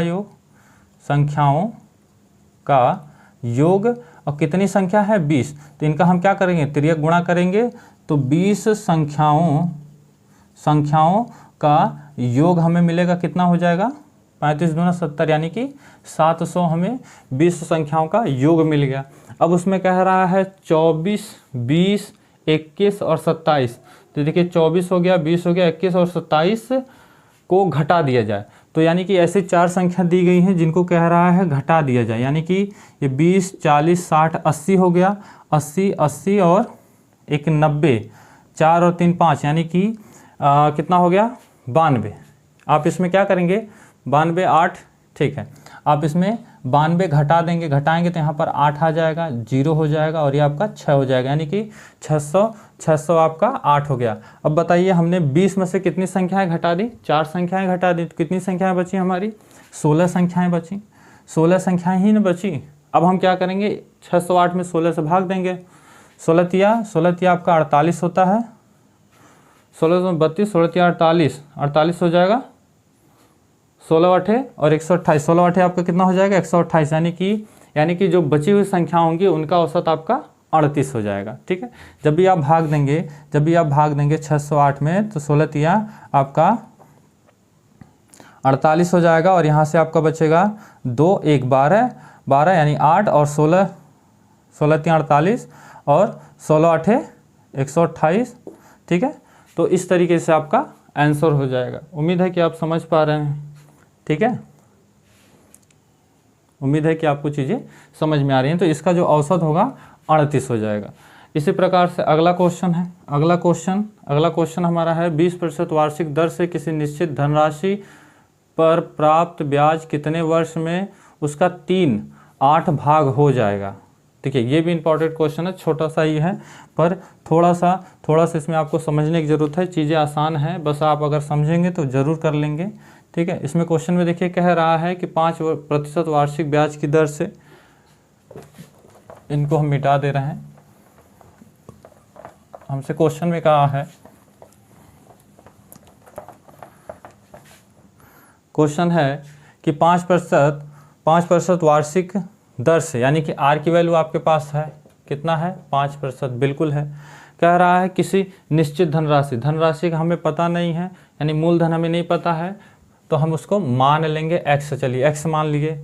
कह रहा है प्राप्त ब्याज कितने वर्ष में उसका 3/8 भाग, यानी कि धनराशि का प्राप्त, यानी कि जो उसका ब्याज होगा उस धनराशि का कितना हो जाएगा 3/8 हो जाएगा। कितने समय में, समय का भी पता नहीं हमें, तो t की वैल्यू t ही रहने दीजिए, समय की वैल्यू t ही रहने दीजिए। कितना हो जाएगा, तो हम जानते हैं ब्याज बराबर क्या होता है, ब्याज बराबर होता है क्या होता है, मूलधन दर गुणे समय बटे में 100। ब्याज की वैल्यू क्या है 3/8, x बराबर p, मूलधन हमारा x है, r हमारा 5% है, t/100 है। तो देखिए 5 एकम 5, 5 दूना 10 और 1 0, इसको 2 से काटिए, 2 चौको 8, या इसे 4 से काट दीजिए, 4 दूनी 8 हो गया और 4 पचे 20 हो गया। अब 3/2 बराबर x से x कट गया हमारा, तो t/5 बच गया, तिर्यक गुणा कर देंगे तो क्या हो जाएगा 15/2 बराबर t। अब भाग देंगे तो 7 दूनी 14/5, यानी कि t की वैल्यू क्या हो जाएगी 7.5, यानी कि 7 वर्ष, ये आधा है, यानी कि 7 वर्ष और 6 महीने। आपका जो आंसर होगा 7 वर्ष 6 महीने, यानी कि 7.5 वर्ष में जो उस राशि है, जो निश्चित राशि है, कितने वर्ष में, यानी कि 3/8 भाग हो जाएगा, यानी कि 7.5 वर्ष में उस धनराशि का 3/8 भाग हो जाएगा। ठीक है, उम्मीद है कि आप क्वेश्चन समझ पा रहे हैं। जो चीज़ें आपको नहीं दी रही होंगी आप उनको मान लीजिएगा। ठीक है, मान करके क्वेश्चन को आप आसानी से कर सकते हैं। अगला क्वेश्चन हमारा है 23वां है। अगला क्वेश्चन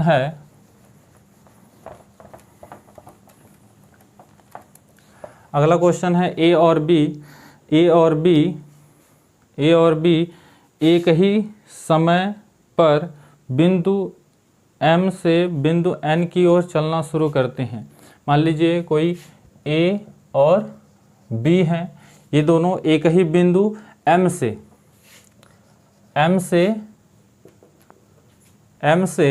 N की ओर चलना शुरू करते थे। आगे कहीं N है, करते हैं B N तक पहुंचता है, चलना शुरू करते हैं, B N तक पहुंचता है, B N तक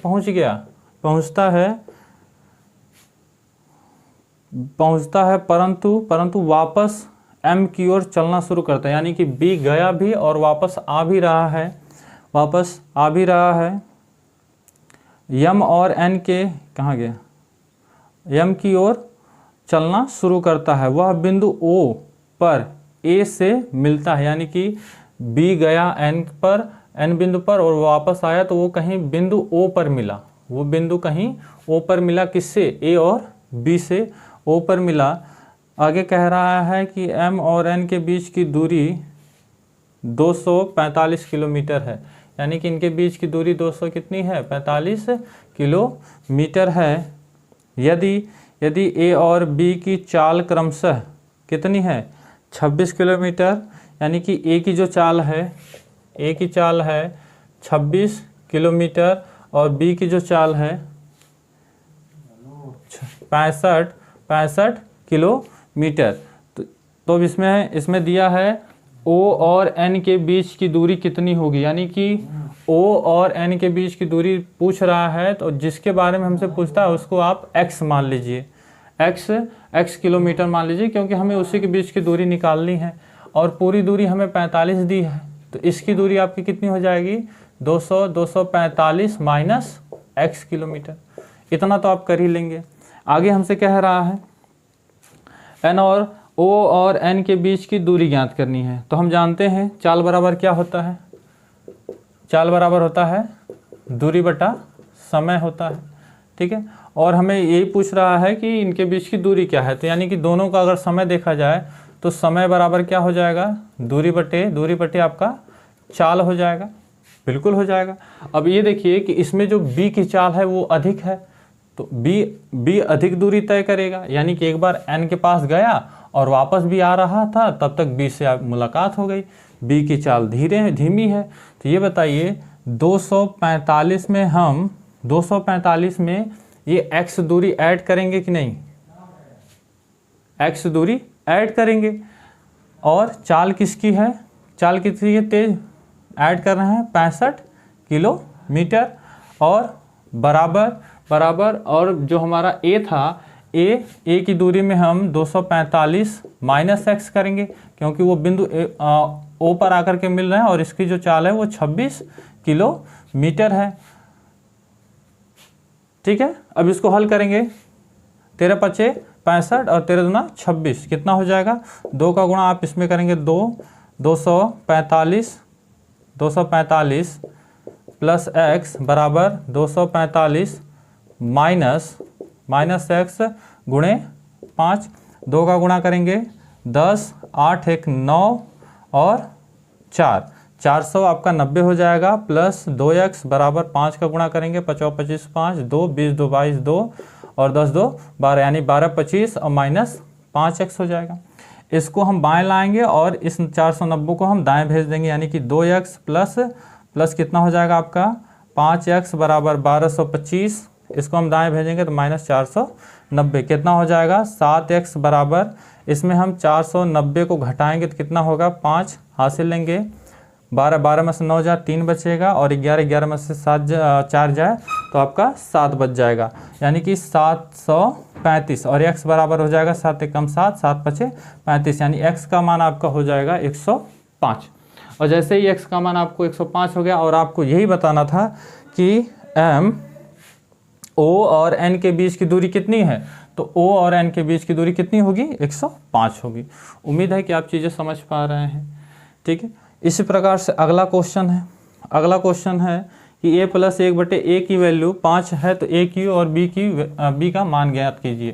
तो देखिए ये जो क्वेश्चन है आपका सर्वसमीका से, सर्वसमीका में आपको पढ़ाया गया होगा कि कौन कौन से सूत्र हैं, कौन कौन से हम फार्मूले हैं, तो हम आपको बता देना चाहते हैं। सर्वसमीका में एक तो हमारा a प्लस बी का होल स्क्वायर है, जिसके बारे में आप जानते हैं a square plus B square plus 2ab। दूसरा हमारा है a माइनस बी का होल स्क्वायर है, a square plus B square minus 2ab। तीसरा हमारा है a प्लस बी का क्यूब है, a cube plus B cube plus 3ab एक ब्रैकेट में a प्लस बी। और चौथा क्वेश्चन है हमारा a माइनस बी का क्यूब बराबर a का क्यूब माइनस बी का क्यूब माइनस 3ab और एक ब्रैकेट में a माइनस बी। पांचवा क्वेश्चन है a का क्यूब माइनस बी का क्यूब बराबर होता है a माइनस बी ब्रैकेट में a square plus B square plus ab। और छठा हमारा है a का क्यूब प्लस b का क्यूब बराबर एक ब्रैकेट में a प्लस बी a का स्क्वायर प्लस b का स्क्वायर माइनस ab। इसी प्रकार से एक सर्वसमीका और होती है, जैसे a प्लस बी प्लस सी का अगर हमसे क्यूब करें, स्क्वायर अगर पूछ दे, तो आप सबसे पहले क्या करिएगा, ये जो तीनों टर्म दिए हुए हैं इनका स्क्वायर कर लीजिएगा। जैसे एक और हम लिख दे रहे हैं a plus B minus C, square दिया है तो सबसे पहले आप इनका स्क्वायर ही, बस ऐसे स्क्वायर ही लिख लीजिएगा, ऐसे आप सबका यानी तीनों पदों का स्क्वायर ऐसे आप लिख लेंगे।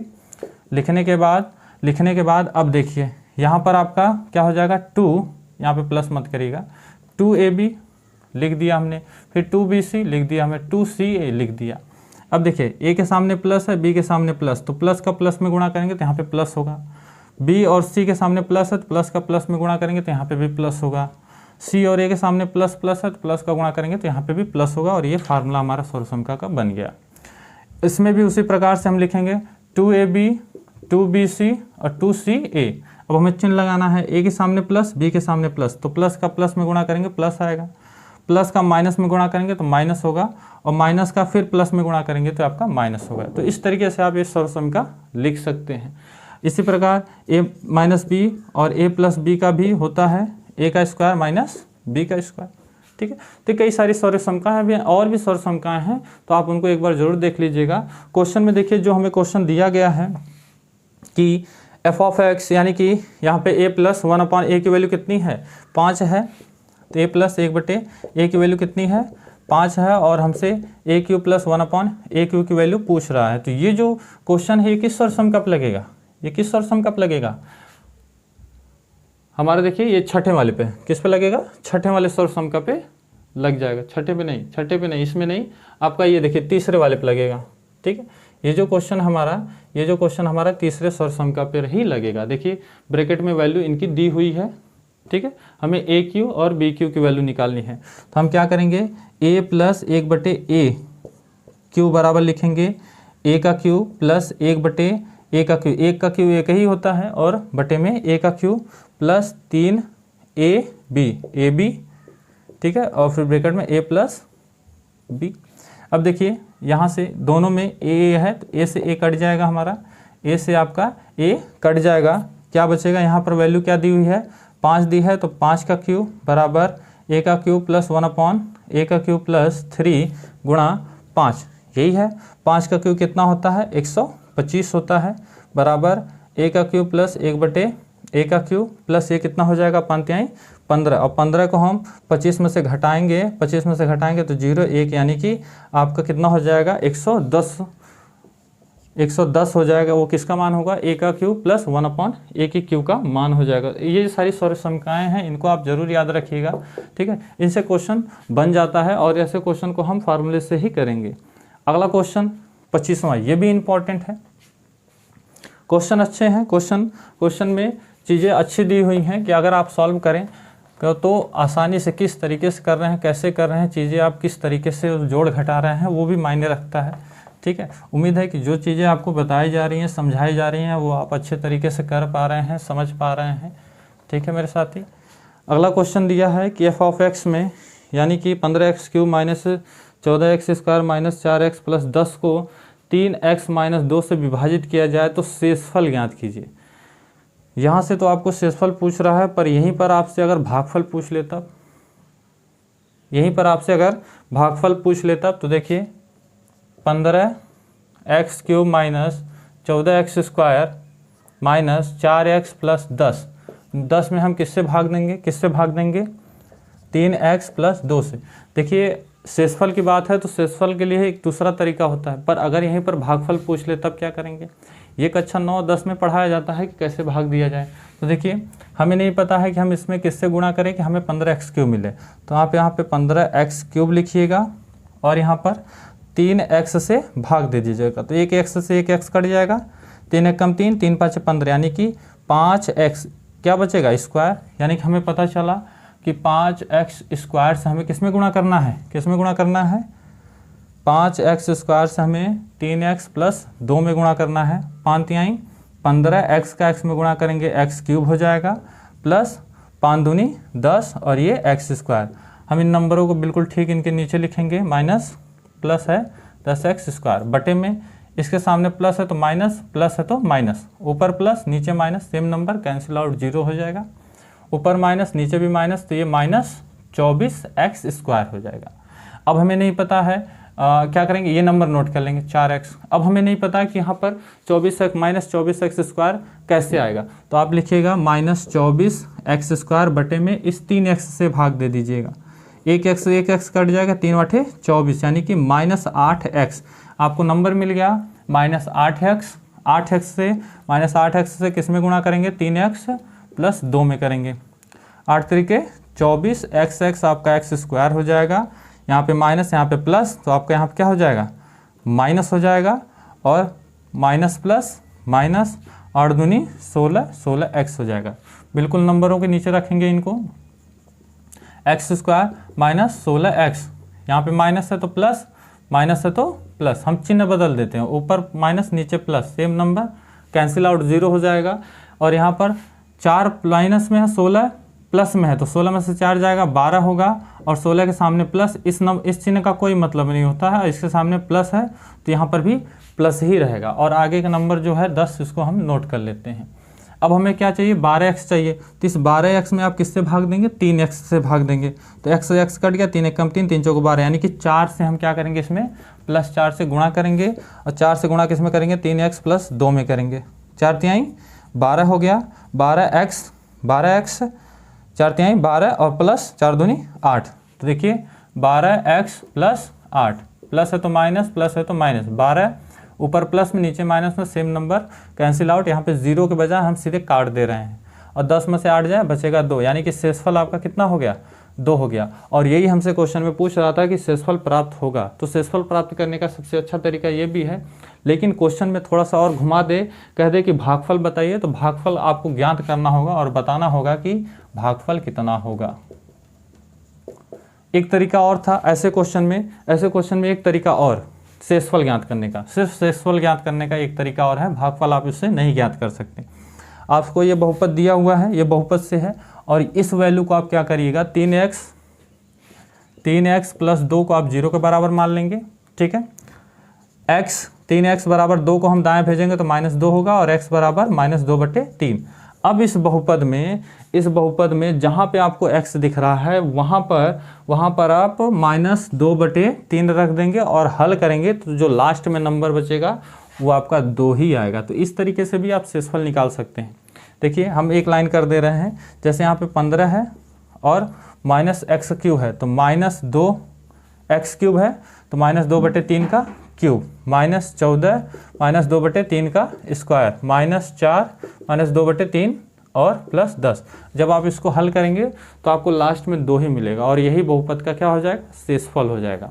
तो 2 तरीके बता दिए, एक आपको ऐसे करना है, एक आपको इस तरीके से शेषफल के लिए। अगर आपको भागफल पूछते तब तो आपको भाग देना ही पड़ेगा, ठीक है। उम्मीद है कि आप समझ पा रहे हैं। लास्ट क्वेश्चन है 26वां, ये भी घनाभ से दिया हुआ है, अच्छा क्वेश्चन है। मेंसुरेशन से अच्छे खासे क्वेश्चन जब उठते हैं तो उनको हम फार्मूले से ही करते हैं, और फार्मूले से ही आपको करना है। देखिए अगला क्वेश्चन हमारा है कि एक घनाभकार टैंक की क्षमता 12,288 किलो लीटर है, इसकी लंबाई कितनी है, 32 मीटर है, और चौड़ाई और ऊंचाई अनुपात दिया हुआ है, तो आप इसको मान लीजिएगा चौड़ाई यानी कि b कितना है, 3x, और ऊंचाई कितनी है, ऊंचाई यानी कि h कितना है, 2x मान लेंगे। टैंक की चौड़ाई मिलीलीटर में क्या होगी, यानी कि मीटर में, अच्छा मीटर दिया है, मीटर में क्या होगी। तो ऐसे क्वेश्चन को जब भी कोई घनाभ होता है, घनाभ में क्या होता है, ये देखिए, घनाभ में आपका ये आपका घनाभ हो गया, तो ये आपकी लंबाई होती है, ये आपकी चौड़ाई होती है, और ये आपकी ऊंचाई होती है। तो इसमें इसकी क्षमता क्या है, यहाँ पर हमने पानी भर दिया है, तो इसकी क्षमता कितनी है, इसकी क्षमता है 12,288 किलो लीटर को अपने अंदर, यानी कि उसकी क्षमता है कि भरा जा सकता है। तो ये बताइए ये किसकी बात कर रहा है, आयतन की ही बात कर रहा है। तो घनाभ का आयतन होता है L × B × H, और आयतन कितना दिया है, 12,288 दिया हुआ है, बराबर L की वैल्यू है 32 × 3x × 2x, यही दिया हुआ है, यहाँ पर मीटर है, ठीक है। चौड़ाई मीटर में ज्ञात कीजिए, किलोलीटर में। ठीक है, ठीक है। यहाँ पर देखिए, यहाँ पर हम क्या करेंगे, गुणा करेंगे, यानी कि x की वैल्यू ये आपकी 12,288 बटे में 32 गुणा 3 गुणा 2 और बराबर x का गुणा करेंगे तो x स्क्वायर हो जाएगा। अब देखिए काटेंगे तो किससे काट सकते हैं, 2 से काट सकते हैं, 2 एक कम 2, 2 छक 12, 2 एक कम 2, 2 चौको 8, 2 चौको 8। 3 से काट सकते हैं क्या, 3 से काट सकते हैं, 3 दूना 6, 3 चौको 12, बिल्कुल काट सकते हैं। 3 दूना 6, एक नंबर लिया 2, यानी कि एक जीरो बढ़ा देंगे। 3 चौको 12, 2 बचा, 3 वाठे 24। देखिए 3 वाठे 24, 4 2 और ये 3 एक कम 3 हो जाएगा। अब काटना चाहें, यहाँ पर 3 वाठे 24, 2 12 2 14। ठीक है, ठीक है। अब काटना चाहें तो 2 से काट सकते हैं क्या, 2 दूना 2 एक कम 2, 2 छक 12, 2 एक कम 2, 2 दूना 4, 2 चौको 8, 2 आठे 16, 2 पाँचे 10, 2 एक कम 2, 2 दूना 4, 2 चौको 8, 2 दूना 4, 2 पाँचे 10, 2 छक 12, 4 एक कम 4, 4 छक 24, 4 चौको 16, यानी कि x स्क्वायर की वैल्यू कितनी आ गई, 64 आ गई। और ये 64 किसका स्क्वायर है, 8 का स्क्वायर है, तो स्क्वायर से स्क्वायर कट जाएगा और x की वैल्यू कितनी आ जाएगी, 8 आ जाएगी। और हमसे पूछा क्या है, चौड़ाई मीटर में क्या है, चौड़ाई आपकी मीटर में क्या होगी। x की वैल्यू जब आपकी 8 हो गई तो आपसे चौड़ाई दी गई है 3 गुणे 8 कर दीजिएगा और ये आपकी चौड़ाई हो जाएगी 24। तो इस तरह के क्वेश्चन के आप मेंसुरेशन में जो भी सवाल होते हैं आप उनको इसी तरीके से करेंगे। ठीक है, फार्मूले से ही करेंगे। ये हमने आज के वीडियो में 26 क्वेश्चनों को सॉल्व किया और उम्मीद है कि इन क्वेश्चनों को करने के बाद आपको कुछ न कुछ सीखने को ज़रूर मिला होगा, आपकी तैयारी में कुछ न कुछ बदलाव हुए होंगे, कुछ न कुछ जानकारी हुई होंगी। अगर आपको वीडियो समझ में आई, वीडियो आपको अच्छी लगी तो वीडियो को लाइक ज़रूर करिएगा और अपने दोस्तों के साथ ज़रूर शेयर करिएगा। वीडियो काफ़ी ज़्यादा लंबी हो गई क्योंकि हमने इसमें अलग अलग तरीके से क्वेश्चनों को सीखा है, किया है और कुछ अलग जानकारी भी देखने को मिली है इस वीडियो में। तो उम्मीद है कि ये वीडियो आपके लिए अच्छी साबित हो, आपकी तैयारी के लिए बेहतरीन हो और चीज़ें आपकी ज़रूर समझ ये चीज़ें जो बताई गई हैं आपको ज़रूर समझ में आई होंगी। ठीक है, मिलते हैं अगले प्रैक्टिस सेट में नए क्वेश्चन के साथ, मज़ेदार क्वेश्चनों के साथ। तब तक के लिए जय हिंद, जय भारत।